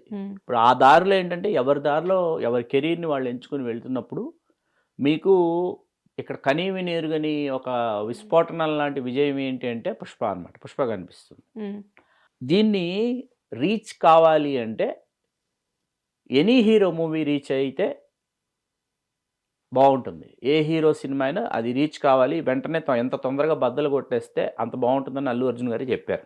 ఈ రికార్డ్స్ని ఎవరెంత తొందరగా బద్దలు కొట్టేస్తే అంత బాగుంటుందని నేను ఎదురు చూస్తున్నాను. బాహుబలి 2 బ్రేక్ చేయడానికి ఒక 7 years పట్టింది. అట్లా కాదు, సమ్మర్ లోపు బద్దలు కొట్టేయాలి ఈ రికార్డులు, ఎవరైనా కొట్టేస్తే వెల్కమ్ అన్నారు ఆయన. ఎందుకంటే ఇట్స్ వెరీ స్పోర్టివ్ స్టేట్మెంట్ అది. ఎందుకంటే స్పోర్టివ్ స్టేట్మెంట్ నుంచి అంటే ఆ విజయం తాలూకు మత్తు తలకెక్కించుకునో లేకపోతే ఆ విజయం దగ్గర ఆగిపోయేటటువంటి హీరో కాదు అల్లు అర్జున్ గారు. అలాంటి హీరో గురించి ఎందుకు సార్ మరి బయట ఒకప్పుడు అల్లు అర్జున్కి ఇప్పుడున్న అల్లు అర్జున్కి అసలు సంబంధమే లేదు. ఒకప్పుడు అల్లు అర్జున్ అంటే చాలా జోవియల్ గా అలా ఉండే పర్సన్. వన్స్ మ్యారేజ్ అయిన తర్వాత why Allu Arjun completely change? ఏమి మ్యారేజ్ అయిన తర్వాత ఆయన ఏమి చేంజ్ కాలేదు. ఆయనకి మ్యారేజ్ అయ్యి ఇక్కడ మీకు చెప్పాలి, ఆయన పెళ్లిలో నేనున్నాను. పెళ్లి తర్వాత ఇచ్చిన రిసెప్షన్ మొత్తం నేనే అడ్రస్ చేశాను ఫంక్షన్ శిల్పకళా వేదికలో. ఫ్యాన్స్ అందరూ అకంపైన్ అయినటువంటి రిసెప్షన్ అయిన తర్వాత ఆయన ఒక ప్రోగ్రామ్కి గెస్ట్గా రావాలి, నా ప్రోగ్రామ్కి అల్లు అర్జున్ గారు. దేనికి? ఈటీవీలో అభిమానినో ప్రోగ్రామ్ చేస్తాను. అభిమాని రాజీవ్ గారు హోస్ట్ చేశారు. ఎస్, అది నేను దానికి చాలా సీరియస్గా వర్క్ చేశాను. వచ్చారు కదా ఆయన. పెళ్ళైన తర్వాత మ్యాచింగ్ షాట్స్ కోసం అల్యూమినియం ఫ్యాక్టరీలో షూటింగ్ జరుగుతుంది బద్రీనాథ్. ఆ మ్యాచింగ్ షాట్స్ జరుగుతుండగా వెళ్ళాను నేను. యాక్షన్ సీన్స్ చేస్తున్నారు, వెళ్తే ఇది అయిపోయి ఫినిష్ చేసి హనీమూన్కి వెళ్తున్నారు. హనీమూన్ నుంచి వచ్చిన మరుసటి రోజు పెట్టేసుకోండి షూటు, అన్నపూర్ణకు వచ్చేస్తాను నేనని చెప్పారు. ఈలోపు స్టూడియో రెడీగా ఉంది. నాగ చైతన్య గారి షూటింగ్ జరుగుతుంది దడ. క్యారవాన్లో నుంచి చెప్పి పంపించాను నేను, ఇట్లా అభిమాని చేస్తున్నాము, నాగ చైతన్య గారితో మాట్లాడి. పాపం వచ్చాడు ఆయన. ఏంటంటే ఎక్స్ప్లెయిన్ చేస్తే ఎప్పటి నుంచి కావాలి, ఎంతసేపు రావాలని. ఎల్లుండి ఆ మరుసటి రోజు ఒక 3-4 hours వస్తే మీరు ఫ్యాన్స్తో ఇంటరాక్ట్ అవ్వచ్చంటే పాపం నాగ చైతన్య గారితో స్టార్ట్ చేశాం. 2 రోజులు వచ్చారు నాగ చైతన్య గారు. వచ్చిన తర్వాత వెంటనే అల్లు అర్జున్ గారు అయిపోయింది, హనీమూన్కి వెళ్ళారు, వచ్చారు. అనుకున్న షూట్ అనుకున్నట్టు ఫస్ట్ డే జరగల, పూర్తవల. మరుసటి రోజు మన వరల్డ్ కప్ ఫైనల్స్ ఇండియా ఉంది అందులో. అయినా కూడా మార్నింగ్ వచ్చి మధ్యాహ్నం దాకా షూట్లో పాల్గొని వెళ్ళారు. ఆయనలో ఏ మార్పు ఏమీ రాలేదన్న. ఇప్పుడు మీకు ఇక్కడ ఏంటంటే ప్రేక్షకుల పాయింట్ ఆఫ్ వ్యూలో చెప్తాను నేను. మీరు వేసిన చాలా మంచి ప్రశ్న. ఆ రోజు ఎలా ఉన్నారు, మొదటిసారి మా పరిచయం జరిగినప్పుడు అల్లు అర్జున్ గారు ఎలా ఉన్నారు, ఇప్పటికీ అలాగే ఉన్నారు. మొన్న ఒక పెళ్లిలో కలిసాం ఇద్దరం. ఏది పుష్ప విడుదలకు ముందు ఐటమ్ సాంగ్ షూట్ జరుగుతుండగా ఆర్ఎఫ్సి నుంచి పెళ్లికి వచ్చారు ఆయన జేఆర్సీకి. పెళ్లిలో కలిసాము. ఆ రోజు మొదటి రోజు పరిచయం అల్లు అర్జున్ గారు ఎలా ఉన్నారు, ఇవాళకి అదే అల్లు అర్జున్ గారు అలాగే ఉన్నారు, ఏమీ మారలేదు. కాకపోతే ప్రేక్షకులు ఆయనలో పుష్పాన్ని చూస్తున్నారు. ఇప్పటికీ చూస్తారు. ఎందుకంటే ఆ పాత్ర ఆయన పోషించిన తీరు ఏంటంటే సీతారామ కళ్యాణంలో ఎన్టీ రామారావు గారు రావణాసుడు పోషించిన స్థాయిలో పోషించారు సార్. కానీ రావణాసుడుగా ఎన్టీఆర్ని ఎప్పుడు చూడలేదు కదా సార్. అక్కడికే వస్తాను. మీకు ఆ పాత్ర తాలూకు ఇంటెన్సిటీ ఏదైతే ఉంటుందో, ఆ ఇంటెన్సిటీ అంటాం కదా, ఇవి ఏవైతే ఉంటాయో అవి ప్రేక్షకులు ఏంటంటే ఈయన నిజ జీవితంలో కూడా ఇలాగే ఉంటారేమో అని అనుకుంటారు. మేబీ యాటిట్యూడ్ ఇలాగే ఉంటారేమో అని అనుకుంటారు. ఆ పాత్రలోంచి బయటకు వచ్చేసిన తర్వాత ఒక్కసారిగా ఆ పాత్రని తీసి పక్కన పెట్టేసిన తర్వాత మీకు 5 సంవత్సరాల పాటు ఒక పాత్రతో ప్రయాణం చేసిన తర్వాత, మనం Part 1 Part 2 చూసిన తర్వాత, ఇప్పుడు అందరూ Part 3 గురించి మాట్లాడుతుంటే అది 3 సంవత్సరాల తర్వాత 5 సంవత్సరాలు అయ్యేటప్పటికో వస్తుంది. అది 3 సంవత్సరాల తర్వాత మొదలెడితే ఇంకో 2 సంవత్సరాలు వాళ్ళు షూట్ చేస్తూ, అంటే 5 సంవత్సరాలు పడుతుంది Part 3 రావాలని అనుకుంటే. అది కూడా ఏంటి, వాళ్ళు ఇప్పుడు ఇందులో వదిలేసిన పాత్రలు, వదిలేసినటువంటి సంఘటనలు ఏవైతే ఉంటాయో వాటినన్నింటినీ ఒక సమాహారంగా సుకుమార్ గారు మళ్ళీ కూర్చుని రాస్తే వస్తుంది 5 సంవత్సరాలకి. 5 సంవత్సరాలు ఒక పాత్రతో ఆయన ప్రయాణం చేస్తూ ఆ పాత్ర పోషించిన అల్లు అర్జున్ గారితో 5 సంవత్సరాల పాటు ప్రేక్షకులు కూడా ప్రయాణం చేస్తున్నాం. ఇక్కడ మనం ఒక విషయం గుర్తుపెట్టుకోవాలి, అంగీకరించాలి. అదేంటంటే పుష్ప1 విడుదలైన తర్వాత పుష్ప 2 కోసం వెయిట్ చేస్తున్నటువంటి క్రమంలో అందరూ ఎదురు చూస్తున్నటువంటి, ఇక్కడ అభిమానులు మాత్రమే కాదు, సాధారణ సినిమా ప్రేక్షకులు, ప్రేమికులు ఎవరైతే ఉంటారో వాళ్ళు కూడా పుష్ప 2 కోసం ఎదురు చూస్తున్న క్రమంలో ఏంటంటే ఆ పుష్ప పాత్ర తాలూకు ఆ ఉద్వేగాలు ఏవైతే ఉన్నాయో అవన్నీ కూడా ఏంటంటే అది అల్లు అర్జున్ గారు ఇలాగే ఉంటారు, ఇలాగే ప్రవర్తిస్తారు, ఇలాగే మాట్లాడతారు అనేటటువంటి ఒక భ్రమాజనిత తేజోవలయం, ఒక ఇల్యూజన్. ఆ ఇల్యూజన్లోకి వెళ్ళిపోయాం అందరూ. వెళ్ళిపోయిన తర్వాత ఏమవుతుందంటే ఇలాగే ఉంటారు. మనకు ఆ వ్యక్తి దగ్గరికి వెళితే కానీ, మనం ఆ వ్యక్తిని దగ్గరికి వెళ్ళి మనం మాట్లాడితే కానీ ఆ వ్యక్తి తాలూకు సున్నితత్వం కావచ్చు, లేకపోతే ఆ సునిశ్చితత్వం కావచ్చు మనకు అర్థం కావు. ఈ కోపాలు, ఈ గొడవలు అనేవి ఇప్పుడు మొదలైనవి కావు సార్. ఈ కోపం జనాల్లో మొదలైంది మొదటిసారి నిహారిక గారిది ఒక మూవీ రిలీజ్ ఫంక్షన్లో, ప్రీ రిలీజ్ ఫంక్షన్లో అల్లు అర్జున్ గారు పవన్ కళ్యాణ్ గారి గురించి ప్రస్తావించడం. పవన్ కళ్యాణ్ గారి ఫ్యాన్స్ గురించి మీకు చెప్పాల్సిన అవసరం లేదు, మీకు తెలుసు. పవన్ కళ్యాణ్ గారి ఫ్యాన్ బేస్ అనేసరికి కొంచెం సపరేట్గా ఉంటుంది. సో ఆయన చెప్పిన వే పాజిటివ్ వేనే. ఎలా చెప్పారంటే ప్రతి ఆడియో రిలీజ్ ఫంక్షన్లో పవన్ కళ్యాణ్ గారి పేరు చెప్పడం అనేది కరెక్ట్ కాదేమో అని ఆయన చెప్పారు. తీసుకునే వాళ్ళు చాలామంది దాన్ని పాజిటివ్గా తీసుకున్నారు, ఇంకొంతమంది ఏంటంటే దాన్ని కొంచెం నెగిటివ్గా తీసుకోవడం జరిగింది. దీన్ని నేను అంగీకరిస్తాను. ఎందుకు అంగీకరిస్తానంటే శ్వేత గారు, ఇక్కడ మీకు సర్దార్ గబ్బర్ సింగ్ ఆడియో జరుగుతోంది, ఫంక్షన్ జరుగుతూ ఉంటే డయాస్ మీద ఎవరున్నారు? చిరంజీవి గారు చీఫ్ గెస్ట్, పవన్ కళ్యాణ్ గారు హీరో ఆసిమ్. వీళ్ళిద్దరూ ఉండగా ఒక గుంపు మీకు రామ్ చరణ్ ఎక్కడా, రామ్ చరణ్ ఎక్కడా, రామ్ చరణ్ రాలేదని అరుస్తూ ఉన్నారు. మీకు ఇక్కడ అర్థమవుతుందా? చిరంజీవి గారు పవన్ కళ్యాణ్ గారు ఇద్దరు ఉండగా రామ్ చరణ్ గురించి అరుస్తూ ఉన్నారు. చిరంజీవి గారు గదమాయించారు, కొంచెం షూటింగ్ చేసుకొనివ్వండి, రామ్ చరణ్ షూటింగ్లో ఉన్నాడు, నేను వచ్చాను కదా అనేటప్పటికి వాళ్ళు ఆగారు. మీకు ఖైదీ నెంబర్ 150 మంగళగిరిలో జరిగినప్పుడు సేమ్ పవన్ కళ్యాణ్ గారు రాలేదని చాలా గొడవ చేస్తుంటే నాగబాబు గారు డాష్ మీదకి వచ్చి నాగబాబు గారు వారించడం జరిగింది. నేను ఇందాక మీకు ఉన్మాదులు అనేటటువంటి ఒక పదప్రయోగం చేశాను. ఆ ఉన్మాదులు అన్ని చోట్ల, అన్ని వర్గాల్లో, అందరి హీరోల దగ్గర ఈ ఉన్మాదులు అందరి హీరోలకి ఉన్నారు. వీళ్ళు చేసేది ఏంటంటే నాయిస్ అన్నమాట. ఇది ఐడెంటిటీ క్రైసిస్లోకి వస్తుంది. ఈ ఐడెంటిటీ క్రైసిస్ ఏంటంటే నేను ఈ నాయిస్ చేయకపోతే నన్ను చూడరు, నన్ను పట్టించుకోరు. ఇప్పుడు మనకి మోటార్ సైకిల్కి వాడు ఇది తీసేసి సైలెన్సర్ ఇది తీసేసి తిరుగుతూ ఉంటారు కొంతమంది, మీకు తెలుసు కదా. జగడంలో అద్భుతమైన సీన్ అది సుకుమార్ గారు పెట్టారు. వాళ్ళు చేసే నాయిస్ ఏంటంటే ఐడెంటిటీ క్రైసిస్. ఈ ఐడెంటిటీ క్రైసిస్ అంటే ప్రతి ఒక్కరికి మనం ఆన్సర్ చేసుకుంటూ వెళితే వీళ్ళు క్యారెక్టర్స్ ఎప్పుడు చేయాలి, సినిమాలు ఎప్పుడు చేయాలి, మేకవర్లు ఎప్పుడు చేసుకోవాలి, కథలు ఎప్పుడు వినాలి, ఒకసారి ఆలోచించండి. ఇది అందరి హీరోలు ఒకే డాయస్ మీదకి రావాలని ఎక్కడ రూల్ లేదు. అందరి హీరోలు ప్రతి ఫంక్షన్లో ఒకసారి ఏమైందంటే పంజా ఆడియో రిలీజ్, నేనే సాక్షి, నేను ఆల్రెడీ ఫంక్షన్కి వెళ్ళిపోయా గచ్చిబౌలి స్టేడియంలో. వెళ్ళిపోయిన తర్వాత అల్లు అర్జున్ గారు is also one of the guest.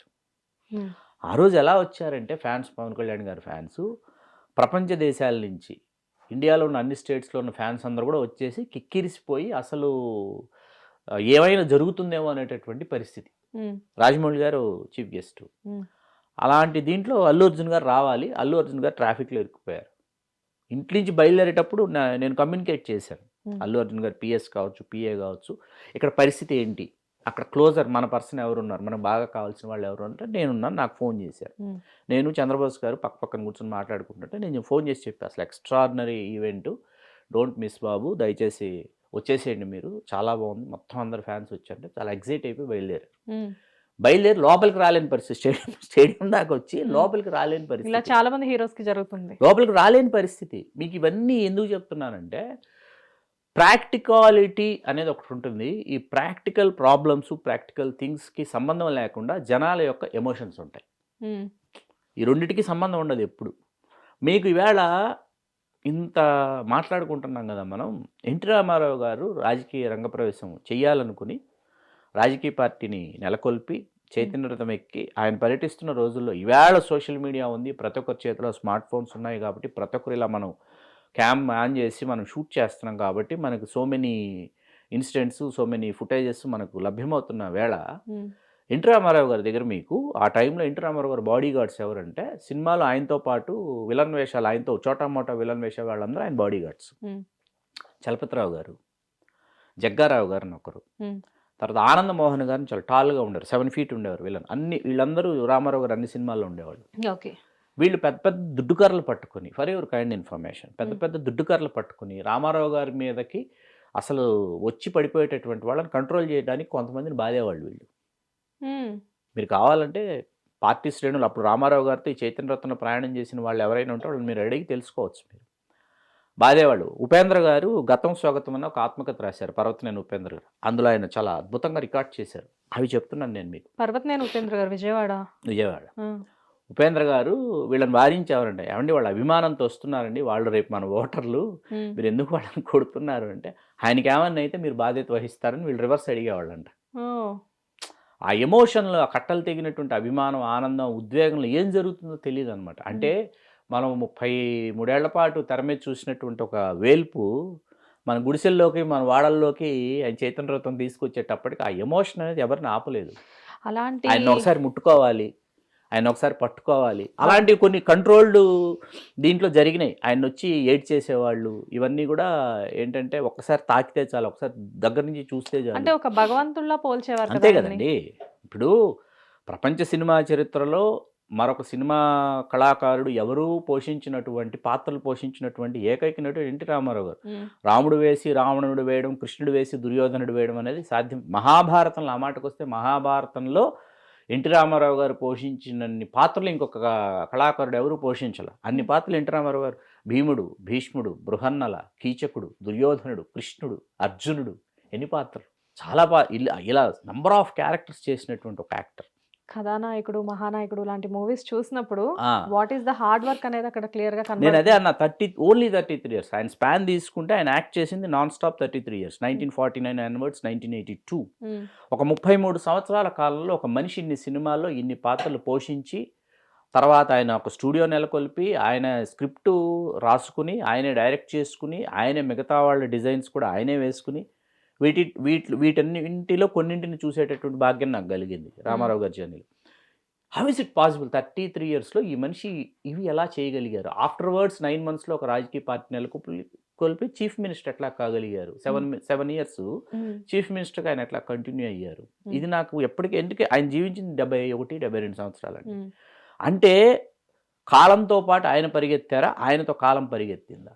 అందుకేనా సార్ ఇండస్ట్రీలో ఎవరికి లేని రికగ్నైజేషన్ రామారావు గారికి ఉండడం, కదా ఆ స్థానం సంపాదించుకోవడం ఎవరికి సాధ్యం కాదేమో. ఆయన చాలా మందికి తెలియని విషయం ఏంటంటే 5:30 అని ఉదయం చెప్పేవారండి బ్రాహ్మీ ముహూర్తం తర్వాత. అంటే ఆయన 2:30కి లేచి ఆయన స్నానాదికలు అవి పూర్తి చేసుకుని పూజ చేసుకుని భోంచేసి 5:30 కల్లా సిద్ధంగా ఉండేవారు. 5:30కి స్టార్ట్ చేసేవారు అపాయింట్మెంట్స్. 5 నిమిషాలు ఆలస్యమైనా చాలా బాధపడిపోయేవారు. టైంకి ఎన్టీ రామారావు గారు ఇచ్చిన గౌరవం అది. నా దగ్గర నుంచి మీరు ₹1,00,000 దొంగలించి తీసుకెళ్ళిపోండి, నేను బాధపడను, కానీ నా దగ్గర నుంచి 5 నిమిషాల సమయం దొంగలించొద్దు, ఆలస్యంగా రావద్దు అని చెప్పేవారు. That is NTR. అంత టైం నేను ఫేస్ చేసిన ఎక్స్పీరియన్స్. నాంపల్లి అన్నపూర్ణ హోటల్లో ఉండేవాడిని. మార్నింగ్ 5:30కి వెళ్ళి నేను కాన్స్టిట్యున్సీస్ మీద రిపోర్ట్స్ ఇవ్వాలి. ఆ టైంలో ఏంటంటే తెలుగు విద్యార్థిలో క్రియాశీలక రాజకీయాల్లో నేనున్నాను. I'm age of 19 years. అప్పుడు ఏంటంటే ఒక న్యూ పర్సన్, ఒక నెక్స్ట్ జనరేషన్, పొలిటికల్గా నెక్స్ట్ జనరేషన్ వాళ్ళు రిపోర్ట్స్ ఒక్కొక్క కాన్స్టిట్యున్సీ గురించి ఇస్తే చాలా బాగుంటుంది అనుకున్నటువంటి టైంలో నేను ఈ రిపోర్ట్స్ తయారు చేసుకుని తీసుకెళ్ళేవాడిని. ఆ లేట్ అంటే మార్నింగ్ ఆటోవాడు దొరక్కపోవటము, మనము 4:30కి లేచి గబగబా సిద్ధమయ్యి రోడ్ నెంబర్ 13లో ఉన్న ఇంటికి వచ్చేటప్పటికి ఒక 5 నిమిషాలు ఆటో ఆగి వాడికి డబ్బులు ఇచ్చి గేట్లో నుంచి మనం ఆయన దగ్గరికి వెళ్ళే లోపు ఒక 5 నిమిషాలు ఖచ్చితంగా అయ్యేది. ఆయన రెడీగా ఉండేవారు. అప్పుడు ఫోటోగ్రాఫర్ వచ్చేసి ఉండేవారు 5:30. జనతా బాబ్జీ గారు. బాబ్జీ గారు అయినా వచ్చారు, బాబ్జీ గారు తాలూకు మనుషులైనా వచ్చేవాళ్ళు ఫోటోగ్రాఫర్స్. ఆ టైంకి అపాయింట్మెంట్ స్టార్ట్ అయిపోయి 5:30కి. ఇది నేను ఎందుకు చెప్పానంటే కాలానికి వాళ్ళు ఇచ్చే విలువ, కాలానికి వాళ్ళు ఇచ్చే గౌరవం. ఇప్పుడు మళ్ళీ ఇక్కడికి వస్తే ఏమవుతుందంటే ఇది దాదాపుగా సినిమా వాళ్ళందరికీ కూడా ఈ పంక్చువాలిటీ వర్తిస్తుంది. ఈ పంక్చువాలిటీ వర్తించే క్రమంలో ఏమవుతుందంటే ప్రాధాన్యత క్రమాలు అంటారు. అంటే ప్రయారిటీస్. ఈ ప్రయారిటీస్ శ్వేత గారికి ఎంత టైం ఇవ్వాలి, శ్రీకాంత్ కుమార్కి ఎంత టైం ఇవ్వాలి, ఒక కెమెరామెన్ అంటే ఒక సినిమాటోగ్రాఫర్తో ఎంతసేపు కూర్చొని మాట్లాడాలి, ఒక డైరెక్టర్తో ఎంతసేపు మాట్లాడాలి, ఒక మ్యూజిక్ డైరెక్టర్తో ఎంతసేపు మాట్లాడాలి, ఫ్యామిలీ మెంబర్స్కి ఎంత టైం కేటాయించాలి అని అన్నీ కూడా ప్రాధాన్యత క్రమంలోకి వచ్చేస్తాయి. వచ్చేసిన తర్వాత ప్రతి ఒక్కరికి టైం ఇవ్వాలి, ప్రతి ఒక్కరితో ఫోటో దిగాలంటే ఏ మనిషికి, ముఖ్యంగా స్టార్స్కి, సెలబ్రిటీస్కి 4-5 జీవితకాలాలు సరిపోవు. ప్రతి ఒక్కరూ రీచ్ కావాలనుకుంటారు, అందరూ రీచ్ కాలేరు. ఇప్పుడు మాలాంటి వాళ్ళం, మా జనరేషన్లో మేము ఎందుకు రీచ్ అయ్యామంటే ఆ టైంకి మాకు దొరికినటువంటి ఒక అవకాశం, దాన్ని సద్వినియోగం చేసుకున్నాను. కాబట్టి మొట్టమొదటిసారి అంటే మా ఫాదర్ తర్వాత నన్ను చూపించడం, నేను 17 ఏళ్ళకి రామారావు గారి మీద కళాజ్యోతి ఎన్టీఆర్ రాశానని రామారావు గారికి నేను చెప్పడం, రామారావు గారు నమ్మలా. మా నాన్నగారు చెప్పినప్పుడు, మా నాన్నగారు 1967, 69, 70లో వేశారు కళాజ్యోతి ఎన్టీఆర్. ఒక సినిమా కళాకారుడి మీద వచ్చినటువంటి భారతదేశంలో ఒక జీవిత చరిత్ర ఏదైనా ఉందంటే అది ఎన్టీ రామారావు గారి మీద వచ్చింది. అది మా నాన్నగారు వేశారు. ఓకే. ఇది నేను పుట్టడానికి ముందు జరిగినటువంటి విషయం. ఇది నేను పుట్టిన తర్వాత బంధుమిత్రులు సర్కిల్స్లో, మా నాన్నగారి ఫ్రెండ్ సర్కిల్లో ఈ కళాజ్యోతి ఎన్టీఆర్ టాపిక్ వచ్చేది. మా ఇంట్లో అప్పటికి 2 కాపీలు 5 కాపీలు ఏవో ఉండేది. ఇలా అపురూపంగా క్రాంతి ప్రెస్లో ప్రింట్ చేశారు మా నాన్నగారు. ఇప్పటికున్న కాపీస్ నా దగ్గర. తిరగేసిన తర్వాత నాకు ఐఎమ్ ఏజ్ ఆఫ్ 17 years 1992లో నాకు దాన్ని రీరైట్ చేయాలనిపించి, నేను అంటే 1970 దాకా ఉంది. 70 తర్వాత ఏంటి, రామారావు గారు చీఫ్ మినిస్టర్ అవటం ఇవన్నీ జరిగిపోయినాయి కదా. 92కి నేను మిగతా కథ అంతా రాశాను. మేకింగ్ ఆఫ్ వీరబ్రహ్మేంద్ర స్వామి చరిత్ర అంతా రాశాను. అప్పుడు మీ ఏజ్ చాలా చిన్నది కదా. 17 అంటే రాస్తున్నాం కదా, చిన్నప్పటి నుంచి రాస్తున్నాము. మా నాన్నకు పత్రిక ఉండేది, పెద్ద మనుషులు తెలుగు జాతీయ పక్ష పత్రిక. దాంతోపాటు మా మదనపల్లి పంచరత్న టాకీస్ అనేది చాలా నేర్పించింది నాకు. జే బాబా వరప్రసాద్ గారు, జే రమేష్ గారిని ఆర్యవైశ్యులు, వాళ్ళది పంచరత్న టాకీస్. మా మామగారు అందులో operator, projector operator, assistant manager Nair sir అని ఇంకొక ఆయన ఉండేవారు.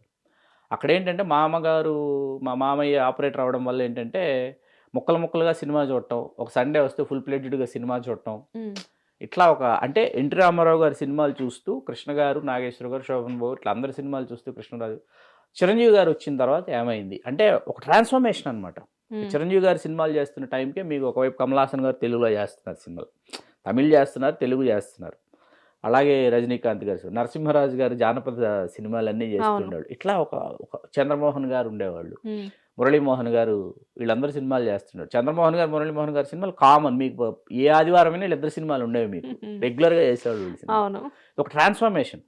చిరంజీవి గారు ఉద్ధృతంగా ఉత్తుంగ తరంగంలో ఎదుగుతున్న టైంలో బాలకృష్ణ గారు, మంగమ్మ గారి మనవడితో ఆయన స్టార్డమ్ వచ్చింది. ఇవన్నీ చూస్తూ పెరిగినటువంటి ఒక జనరేషన్ అనమాట. కాదు సార్, అంటే ఇప్పుడున్న హీరోస్లో ఒక హెల్దీ అట్మాస్ఫియర్ ఉన్నప్పటికీ కూడా ఒక హెల్దీ పోటీ తత్వాలు గట్టిగానే ఉన్నాయి. ఎవరికి వాళ్ళు చాలా ఫ్రెండ్లీగా ఉంటారు, కాకపోతే పోటీ అనేది కూడా చాలా గట్టిగా అవుతుంది ఇప్పుడు ప్రెసెంట్.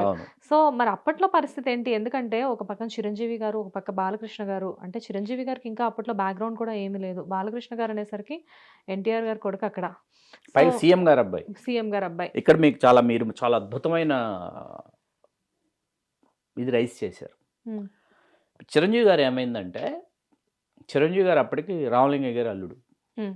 1980 February 20th రామలింగయ్య గారి, అప్పటికి సుప్రీం హీరో కదా చిరంజీవి కాదు, డైరింగ్ డేషింగ్ డైనమిక్ హీరో, ఇంకా సుప్రీం హీరో కాలేదా?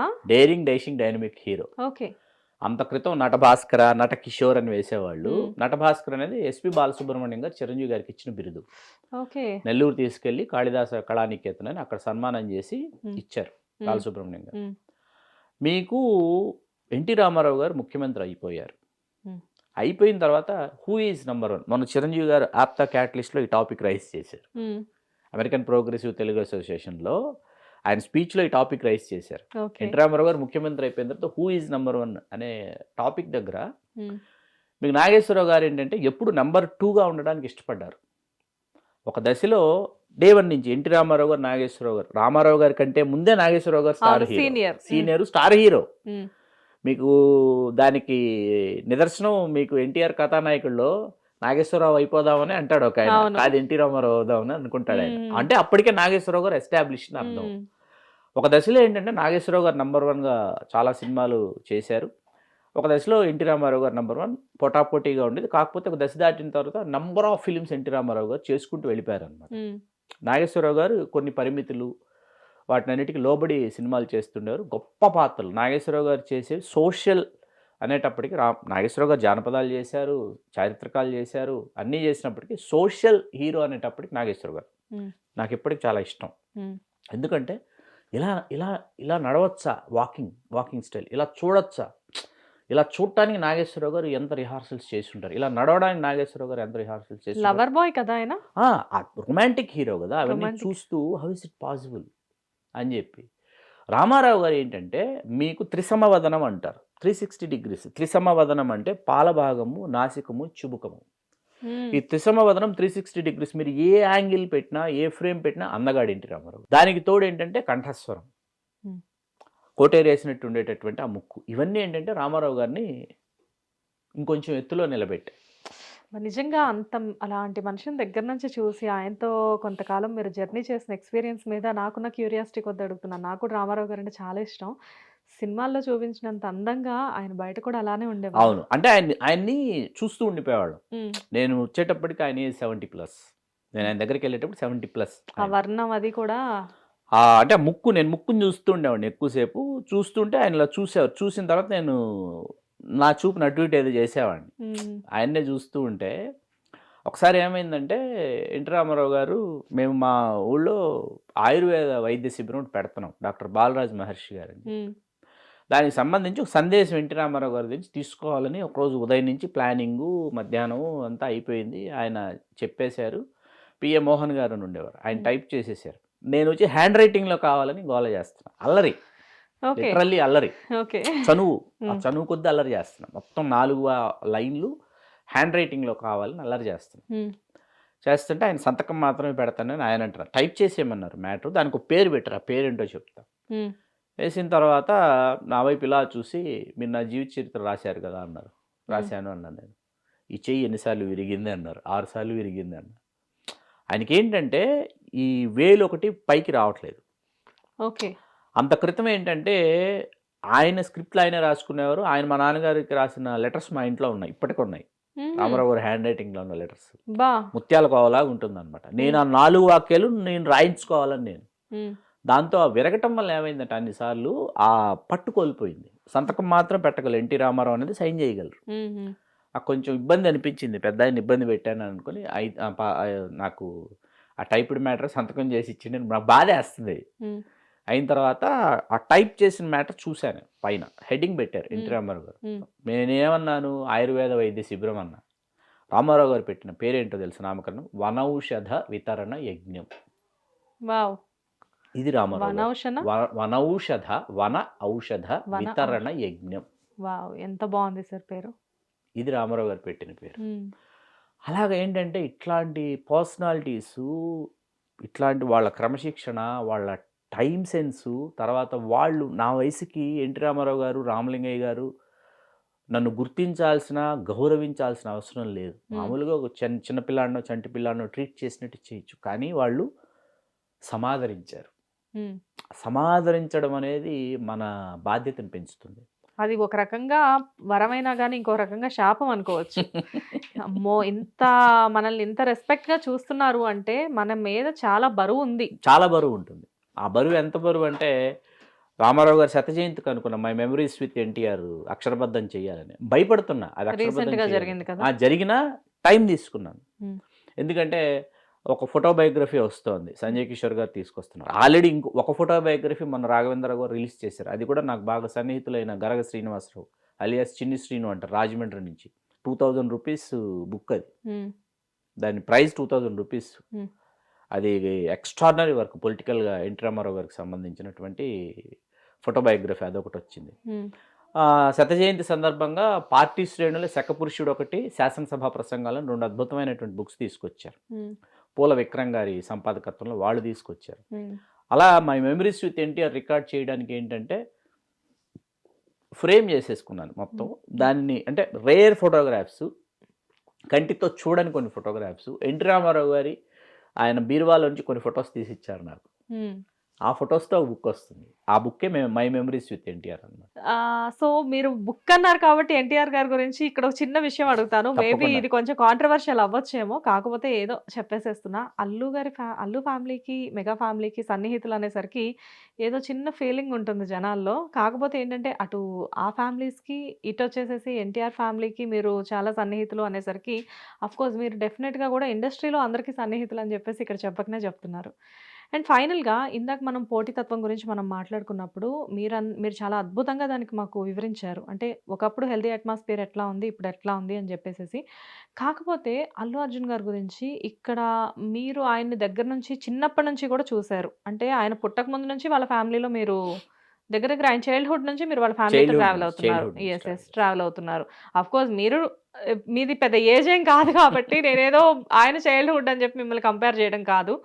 అయితే ఇక్కడ ఏం జరుగుతుందంటే జనరల్‌గా మీరన్నట్లుగా నిజంగానే బన్నీ గారు అప్పటికి ఇప్పటికి ఏమీ మారలేదు. కాకపోతే ఎందుకు జనాల్లో బయటకొచ్చేసరికి ఇప్పుడు ప్రెజెంట్ అల్లు అర్జున్ గారిని ఒక యాటిట్యూడ్ స్టార్‌గా ఎందుకు ట్రీట్ చేస్తున్నారు? అదే పుష్ప డైజెషన్ చేసుకోకనేనా? ఖచ్చితంగా నేననేది ఏంటంటే ఆ పాత్రను చూస్తున్నారు. హ్మ్. ఇప్పుడు అల్లు అర్జున్ గారిని చూడటంలా అల్లు అర్జున్ గారు కనపడగానే వాళ్ళకి పుష్ప కనిపిస్తున్నాడు. పుష్ప హ్మ్. కనిపించేటప్పటికి పుష్ప అనేది ఒక యాటిట్యూడ్. పుష్ప హ్మ్. క్యారెక్టరైజేషన్ ఒక యాటిట్యూడ్. హ్మ్. ఆ యాటిట్యూడు అల్లు అర్జున్ గారు ఒకటే అనుకుంటున్నారు. ఈ 2 ఒకటే అని అనుకుంటున్నారు. ఇక్కడ చాలామందికి తెలియని విషయం ఏంటంటే అది ఆయన యాటిట్యూడ్ కాదు. నిజంగా కాదు. ఎందుకంటే ఆయన ముంబైలో పెట్టిన ప్రెస్ మీట్ కావచ్చు. ముంబైలో పెట్టిన ప్రెస్ మీట్‌లో అమితాబ్ బచ్చన్ గారి గురించి ఆయన చాలా విషయాలు మాట్లాడారు. హ్మ్. మాట్లాడిన తర్వాత అమితాబ్ బచ్చన్ గారు కూడా ఆయన కొంచెం ఆలస్యంగా తెలిసింది అమితాబ్ బచ్చన్ గారికి. లేట్‌గా అమితాబ్ బచ్చన్ గారు రిప్లై ఇచ్చారు. హ్మ్. మేము మీ అభిమానులమని స్టార్ట్ చేశారు ట్వీట్‌లో అమితాబ్ బచ్చన్ గారు. హ్మ్. ఇక్కడ వినయము, విధేయత అనేటటువంటి విషయాల్లో నేను అప్పటికి, ఎప్పటికి అల్లు అర్జున్ గారిని ఒకేలాగా ఆయన ప్రవర్తన ఉంది. ఏ ఓకే. పెద్దవాళ్ళని కలిసినప్పుడు కావచ్చు, లేకపోతే తనకంటే సీనియర్‌లను కలిసినప్పుడు కావచ్చు, ఫ్యామిలీలో పెద్దవాళ్ళని కలిసినప్పుడు కావచ్చు, ఆయన బిహేవియర్‌లో ఎక్కడ ఏ విధమైనటువంటి మనం క్వెషన్ చేయాల్సినటువంటి, కంప్లెయింట్ చేయాల్సినటువంటి బిహేవియర్ కాదు ఆయనది. అది అవతలి వాళ్ళు చూసేటప్పుడు మీకేమవుతుందంటేనండి, ఇప్పుడు బౌన్సర్స్ లేకుండా ఏ స్టారు బయటికి వెళ్ళలేనటువంటి పరిస్థితి ఇవాళ ఉంది. ఖచ్చితంగా. ఎందుకంటే కొంతమంది చేత్తో టచ్ చేస్తారు, హ్మ్. కొంతమంది భుజం మీద చేయి వేస్తారు, కొంతమంది వచ్చి గట్టి కౌగిలించేసుకుంటారు, కొంతమంది వచ్చేసి దమ్మని కాళ్ళ మీద పడిపోతారు. అదంతా అభిమానం యాక్చువల్‌గా. కాకపోతే అంటే వాడి ఎగ్జైట్మెంట్ అంటే ఒక్కొక్కసారి అండి చెప్పచ్చో చెప్పకూడదో నాకు తెలియదు, గోళ్ళు తగులుతాయండి వీళ్ళకి. ఓకే. వచ్చి వాడు పట్టుకున్నప్పుడు అభిమానులు కానీ ఎవరైనా వచ్చి పట్టుకున్నప్పుడు లేకపోతే ఇచ్చేసి ఆ గోళ్ళు తగులుతాయి, మీకు హ్మ్. ఇన్ఫెక్షన్స్ వస్తాయి. హ్మ్. తర్వాత ఇంకా రకరకాల కారణాలు ఉంటాయి. ఇప్పుడు ఒక స్టార్, ఒక సెలబ్రిటీ వాళ్ళ పరిస్థితి ఏంటంటే వాళ్ళ మీద కొన్ని వందల కుటుంబాలు, కొన్ని కోట్ల వ్యాపార సామ్రాజ్యం నిర్మితమై ఉంది. హ్మ్. వాళ్ళు తమను తాము ఎప్పుడూ కాపాడుకోవాల్సినటువంటి అవసరం ఉన్నటువంటి నేపథ్యంలో కొన్ని రిస్ట్రిక్షన్స్ అనేవి ఖచ్చితంగా పాటిస్తారు. డెఫినెట్‌గా ఉంటాయి. రిస్ట్రిక్షన్స్ పాటిస్తూ వీళ్ళ అభిమానులకు టైం ఇవ్వటం లేదా, కలవటం లేదంటే అందరు కలుస్తారండి. ఇచ్చే టైం ఉంది, కలిసే టైం ఉంది, దానికి ఒక గెట్ టుగెదర్స్ పెట్టుకుంటారు, జాగ్రత్తగా కలుస్తారు, వాళ్ళకి ఇచ్చే టైం వాళ్ళకి ఇస్తారు, వాళ్ళకి ఇచ్చే ఫోటోగ్రాఫ్ వాళ్ళకి ఇస్తారు, వాళ్ళతో స్పెండ్ చేస్తారు, అన్నీ చేస్తారు. కాకపోతే అక్కడ దాకా రీచ్ కానటువంటి వాళ్ళు కొంతమంది ఉంటారు. వాడి కళ, వాడి గమ్యం, వాడి లక్ష్యం ఏంటంటే తమ అభిమానం. ఇది కేవలం అల్లు అర్జున్ గారి ఒక్కరి సమస్య మాత్రమే కాదు శ్వేత గారు. ప్రతి ఒక్కళ్ళకి చాలా ఉంటుంది. మంది ఇది ఫేస్ చేస్తున్నటువంటి విషయం. ఎవరైనా ఏ హీరో, ఎనీ హీరో, అంటే సార్ ఎనీ స్టార్. అసలు కాకపోతే సార్ ఈ ప్రస్తావన అంతా నేను ఎందుకు తీసుకురావాల్సి వచ్చిందంటే డెఫినెట్‌గా మీరన్నట్లుగా ఒక హీరో అనే వాళ్ళు పెద్ద వ్యక్తే. హీరో కంటే కూడా సినిమా చాలా పెద్ద విషయం. చాలా గొప్పది. సినిమా కంటే కూడా రాజకీయం అనేది ఇంకా పెద్ద విషయం. అలాంటి రాజకీయం గురించి మనం మాట్లాడితే యువతల పవన్ కళ్యాణ్ గారు పోటీ చేస్తున్న టైంలో అల్లు అర్జున్ గారు వేరే వైపు వెళ్ళి ప్రచారం చేయడం అనే దగ్గర నుంచి నెగటివిటీ స్టార్ట్ అయింది జనాల్లో. Accepted and also this is also very good question Shweta garu. Why because దీనిని నేను వివరణ ఇవ్వటం అని కాదు, కానీ నిజం చెప్పాలి. ఈ నిజమేంటి, ఆయన అలవైకుంఠపురం సినిమా షూటింగ్ సమయంలో 2019 ఎలక్షన్స్ వచ్చినప్పుడు అప్పుడు కూడా శిల్పా రవిచంద్ర కిషోర్ రెడ్డి గారు నంద్యాల నుంచి ఆయన పోటీ చేస్తూ అల్లు అర్జున్ గారిని పిలిస్తే అలవైకుంఠపురం షూటింగ్ వల్ల రాలేకపోతున్నాను, ఖచ్చితంగా మీరు విజయం సాధించాలని కోరుకుంటూ మళ్ళీ మీరు ఒకసారి పోటీ చేసినప్పుడు నాకు ఏమాత్రం వీలున్నా నేను నంద్యాల వస్తానని చెప్పి ఒక ట్వీట్ చేశారు. ఇక్కడ స్నేహ గారు తర్వాత శిల్పా రవిచంద్ర కిషోర్ రెడ్డి గారు మిస్సెస్ వాళ్ళిద్దరు ఫ్రెండ్స్. అవును, వాళ్ళిద్దరు బాగా ఫ్రెండ్స్ అంట. ఫ్రెండ్స్. మీకు 24 ఎలక్షన్కి వచ్చేటప్పటికి ఏమైందంటే ఆ పర్టికులర్ డేట్స్ ఏవైతే ఉన్నాయో ఆ డేట్స్ అల్లు అర్జున్ గారు వాస్తవంగా ఆ డేట్స్ ఫ్రీగా ఉన్నారు. అది తెలుసుకొని శిల్పా రవిచంద్ర కిషోర్ రెడ్డి గారు నువ్వు అప్పుడు మాట ఇచ్చావు కాబట్టి నువ్వు రావాలి అని కోరడం జరిగింది. ఆ మాటకు కట్టుబడి ఆయన వెళ్ళారు. వెళ్ళిన అల్లు అర్జున్ గారు వైసీపీ గురించి కానీ లేకపోతే పవన్ కళ్యాణ్ గారిని విమర్శించేటటువంటి వ్యాఖ్యలు కానీ ఎక్కడ అల్లు అర్జున్ గారు చేయలేదు. వాళ్ళ ఇంటికి వెళ్ళారు, భోంచేశారు, అక్కడికి వచ్చినటువంటి ప్రజలు ఎవరైతే ఉన్నారో వాళ్ళకి అభివాదం చేశారు. శిల్పా రవిచంద్ర కిషోర్ రెడ్డి గారు నా స్నేహితుడు, గెలిపించండి అని చెప్పారే తప్ప ఎక్కడా వైసీపీని గెలిపించండి అని చెప్పరా. ఆ మరుసటి రోజు అంతకుముందు ఎప్పుడు వైసీపీ ప్రభుత్వం గురించి ఆయన ఎప్పుడు మాట్లాడలా. ఎక్కడ పవన్ కళ్యాణ్ గారిని తర్వాత ఆయన తక్కువ చేసింది లేదు. ఇది ఒక మాటకి, స్నేహితుడికి ఇచ్చిన మాటకి కట్టుబడి వెళ్ళినటువంటి విషయంగా మనం చూసి తీరాల్సినటువంటి అంశం. ఇక్కడ నేను పోలిక తీసుకొస్తున్నాను అని అనుకోకపోతే 2004లో సరిగ్గా 20 సంవత్సరాల క్రితం 2004లో చిరంజీవి గారు అశ్విని దత్ గారికి ప్రచారం చేయాలని అనుకుని వీడియో రిలీజ్ చేసినప్పుడు ఒక్కసారిగా కృష్ణా జిల్లా నుంచి అభిమానులు పెద్ద ఎత్తున చిరంజీవి గారి ఇంటికి వచ్చేసారు. వాళ్ళకి ఇష్టం లేదు. అక్కడ ఉన్నటువంటి చిరంజీవి గారి అభిమానులు తెలుగుదేశంతో ప్రయాణం చేయలే, కాంగ్రెస్ పార్టీతో ప్రయాణం చేశారు. ప్రయాణం చేసి చిరంజీవి గారు అశ్విని దత్ గారు ఏముంది వరుసగా చిరంజీవి గారికి 3 బ్లాక్ బస్టర్లు ఇచ్చిన ప్రొడ్యూసర్ ఫ్రెండ్, వాళ్ళని కూర్చోబెట్టి నేనే సాక్ష్యం అండి, ఎవరొకరు నేనున్నాను ఆ రోజు. చిరంజీవి గారు కన్విన్స్ చేస్తున్నారు అభిమానుల్ని, ఏమని నా స్నేహితుడు మీరు చేసి తీరాల్సిందే, వరుసగా ఏంటి జగదేవ్ క్రీడలోకి సుందరి చూడాలనుంది, ఇంద్ర మామూలు సినిమాలు ఇచ్చిన ప్రొడ్యూసర్ అని చాలా పెద్ద సినిమా. మీరు పైగా ఏంటి విజయవాడలో 2003 జనవరిలో విజయవాడలో 175 రోజుల వేడుక జరిగింది. ఏది ఇంద్రకీలాద్రి అక్కడ కొండ మీదే జరిగింది కదా, గొల్లపూడిలో జరిగింది. 10 లక్షల మందికి పైచిలుకు జనం వచ్చారు. నేను డాష్ మీద 4 గంటల పాటు 12 నుంచి 4:30 వరకు నేను డాష్ మీద మాట్లాడాను. చంద్రబాబు నాయుడు గారు, భాజపా వెంకయ్య నాయుడు గారు వీళ్ళందరూ ఉన్నారు. ఆ తర్వాత ఏంటంటే అశ్విని దత్ గారు ఆ జనం అదంతా చూసి చంద్రబాబు నాయుడు గారు పిలిచి అశ్విని దత్ గారికి సీట్ ఆఫర్ చేయడం జరిగింది. ఆ నేపథ్యంలో చిరంజీవి గారు చేయమన్న తర్వాత అభిమానులందరూ చిరంజీవి గారు చెప్పారు కాబట్టి వాళ్ళకి ఇష్టం లేకపోయినా వెళ్ళి అశ్విని దత్ గారికి ప్రచారం చేశారు. ఓడిపోతారని తెలుసు, లగడపాటి రాజగోపాల్ గారు గెలిచారు. కాంగ్రెస్ వేవ్ ఒకవైపు ఉంది, రాజగోపాల్ గారు ముందస్తుగా అక్కడ పునాది వేసుకుని ఉన్నారు. అలా రాజగోపాల్ గారు గెలవటం జరిగింది. ఇక్కడ ఎందుకు చెప్పానంటే మాట ఇచ్చారు చిరంజీవి గారు అశ్విని దత్ గారికి. మాట ఇచ్చినందుకు వీడియోస్ రిలీజ్ చేశారు. తర్వాత వచ్చేసి పేపర్లో అడ్వర్టైజ్మెంట్స్ ఇవ్వడం జరిగింది అశ్విని దత్ గారికి. తిరుపతిలో ఎన్వి ప్రసాద్ గారు పోటీ చేశారు. ఆయన చిరంజీవి గారికి వరుసగా చిరంజీవి గారి సినిమాలు distributor and also very known exhibitor from Rayalaseema Tirupati. వాళ్ళిద్దరూ ఓడిపోయారు, అది వేరే విషయం. ఇక్కడ మొన్న కూడా శిల్పా రవిచంద్ర కిషోర్ రెడ్డి గారు ఓడిపోయారు. అయిపోయిన సంగతి అయిపోయిందండి, ఇట్స్ ఓవర్. పవన్ కళ్యాణ్ గారు డిప్యూటీ సీఎం అయిపోయారు, అక్కడేమో రవిచంద్ర కిషోర్ రెడ్డి ఓడిపోయారు, వైకాపా అసలు 11 స్థానాలకు పరిమితి. ఇట్స్ ఓవర్ అనమాట. అయిపోయిన దాన్ని ఇప్పటి వరకు మోసుకుంటూ తిరుగుతున్నది ఎవరు అంటే, ఎవరైతే నేను ఇందాక చెప్పానో ఈ కొన్ని సెక్షన్స్, కొంత మీడియా, దీనికి వాళ్ళు ఈ కుక్కుడు స్టోరీస్ తయారు చేసి వాళ్ళు చేస్తున్నటువంటి అతి. ఇట్స్ ఓవర్ అండి, అయిపోయింది. ఆయన మాట్లాడాలని ప్రయత్నించారు, ఆయన దానికి పవన్ కళ్యాణ్ గారు ఆయన కూడా తన భావాలను ఆయన వ్యక్తపరిచారు. చిరంజీవి గారి ఇంటికి భోజనానికి అల్లు అర్జున్ గారు వెళ్ళారు, అక్కడి నుంచి నాగబాబు గారి ఇంటికి వెళ్ళారు. ఇవన్నీ ఏంటంటే ఇట్స్ ఆల్ జరుగుతున్నాయి. ఫ్యామిలీ మెంబర్స్ ఎవరి మధ్య ఎటువంటి పరపచ్చాలు, ఏ విధమైనటువంటి గ్యాప్స్ లేవండి అసలు. సో ఫైనల్ గా మీరు చెప్పేది ఏంటంటే ఎంత జరిగినా కానీ ఆ 2 ఫ్యామిలీలు ఎప్పటికీ ఒకటే. సరే సార్, అంతా అయిపోయింది. మిమ్మల్ని ఎక్కువ విసిగిస్తున్నాను అనుకోకపోతే ఇంకొక విషయం అడుగుతాను. ట్రోల్స్ అనేవి గట్టిగా జరుగుతున్న విషయం ఏంటి అంటే, నిన్న లేదు మొన్న జరిగిన ఒక చిన్న విషయం గురించి. చిరంజీవి గారు game changer movie pre release ఫంక్షన్లో స్పీచ్ ఇచ్చారు. ఆ స్పీచ్లో హీరో అవ్వగానే కాలర్ ఎగరేయడం కరెక్ట్ కాదు అని చెప్పారు, యాటిట్యూడ్ అనేది ఉండకూడదు అని చెప్పారు. అలా చెప్పినప్పుడు ప్రతి ఒక్కళ్ళు కూడా కింద ట్రోల్స్ ఎలా చేశారు అంటే, ఖచ్చితంగా ఇండైరెక్ట్గా చిరంజీవి గారు చెప్పింది అల్లు అర్జున్ గారికే అని చెప్తున్నారు. నిజం చెప్పాలి అంటే అల్లు అర్జున్ గారికి ప్రేక్షకుల విలువ ఏంటో, అభిమానులు ఎలా చూడాలో ఒక రకంగా నేర్పించిందే చిరంజీవి గారు. ఎందుకంటే ఫ్రమ్ ది బిగినింగ్ నేను మెగా ఫ్యామిలీకి చాలా పెద్ద అభిమాని. ప్రతి స్పీచ్ అల్లు అర్జున్ గారిది నేను వింటూ ఉండేదాన్ని. చిరంజీవి గారిని కానివ్వండి, ఎవరిదైనా కానీ అప్పటి నుంచి ఇప్పటి వరకు. మొన్న వచ్చిన సాయి ధరమ్ తేజ్ గారు, వైష్ణవ్ తేజ్ గారి గురించి కూడా చెప్తున్నాను. ఎవరు ఏది మాట్లాడినా గానీ అల్లు అర్జున్ గారు బిగినింగ్ నుంచి ఏం చెప్పేవాళ్ళంటే, నాకు చిరంజీవి గారు చెప్పారు అభిమానులే దేవుళ్ళు, ప్రేక్షకులే మన ఆస్తి అని చెప్పేవాళ్ళు అని చెప్పి.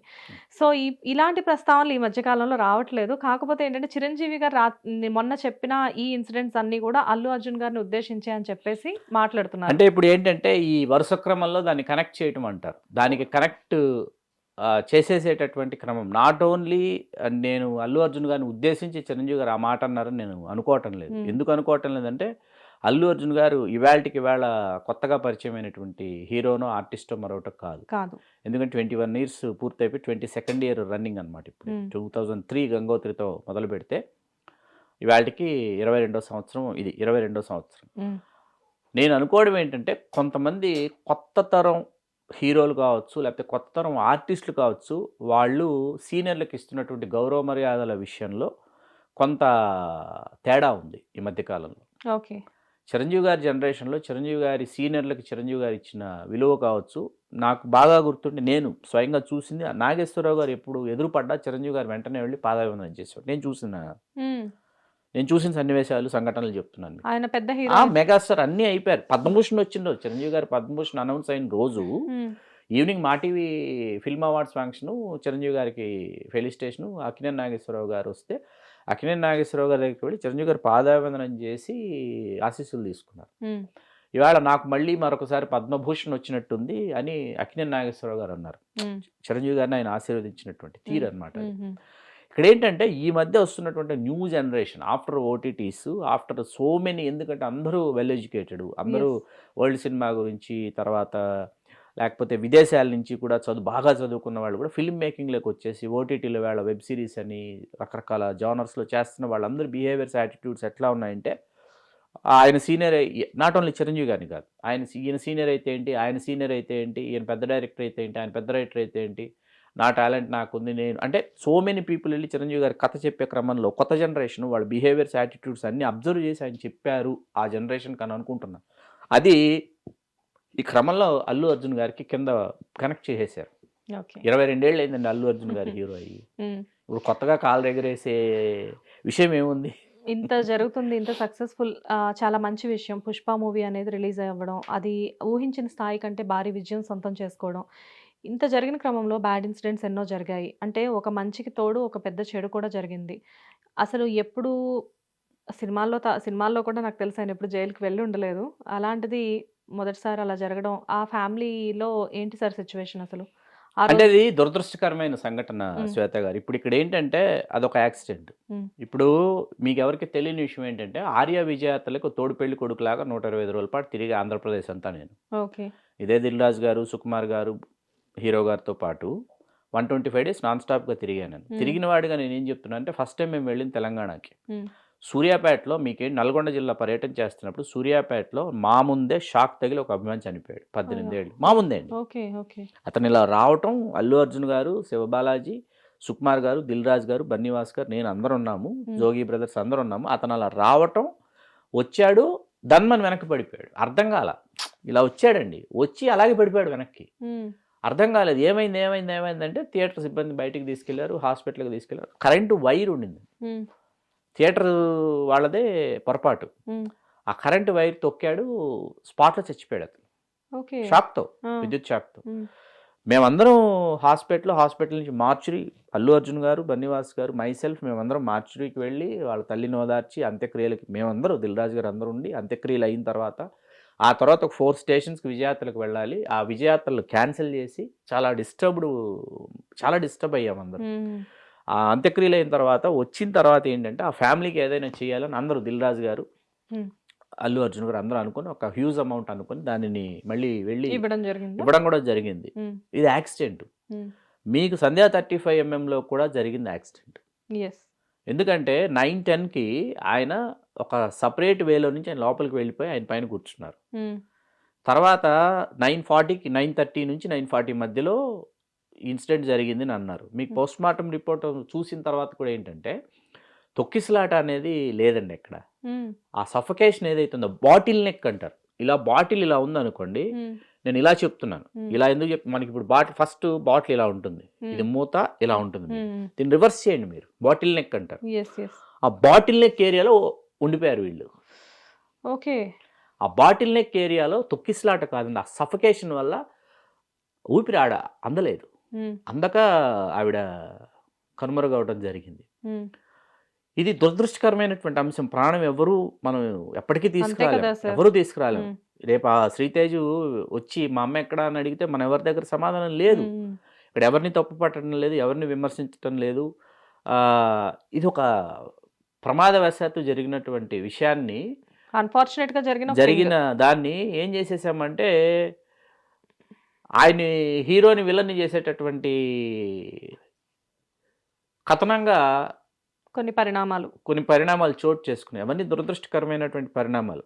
అయితే ఇక్కడ బాధాకరమైన విషయం ఏంటంటే జరిగి ఉండకూడదు, జరిగిన తర్వాత జరిగినటువంటి వరుస సంఘటనలు ఏవైతే ఉన్నాయో అవన్నీ కూడా బాధాకరమైనటువంటి అంశాలే. A11 అన్నది A11 మీద పెట్టినటువంటి సెక్షన్స్ కావచ్చు, ఇవన్నీ కూడా ఏంటంటే ఎందుకు జరిగింది ఇలాగా అని అనిపిస్తుంది.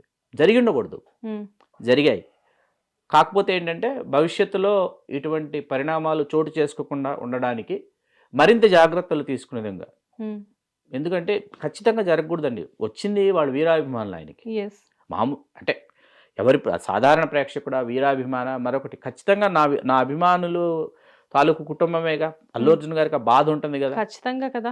బాధ ఆయన సినిమాకి వచ్చింది ఆయన అభిమానులే, మనల్ని అభిమానించే వాళ్ళు ఎవరైనా కానీ మనకు గొప్ప విషయమే కదా.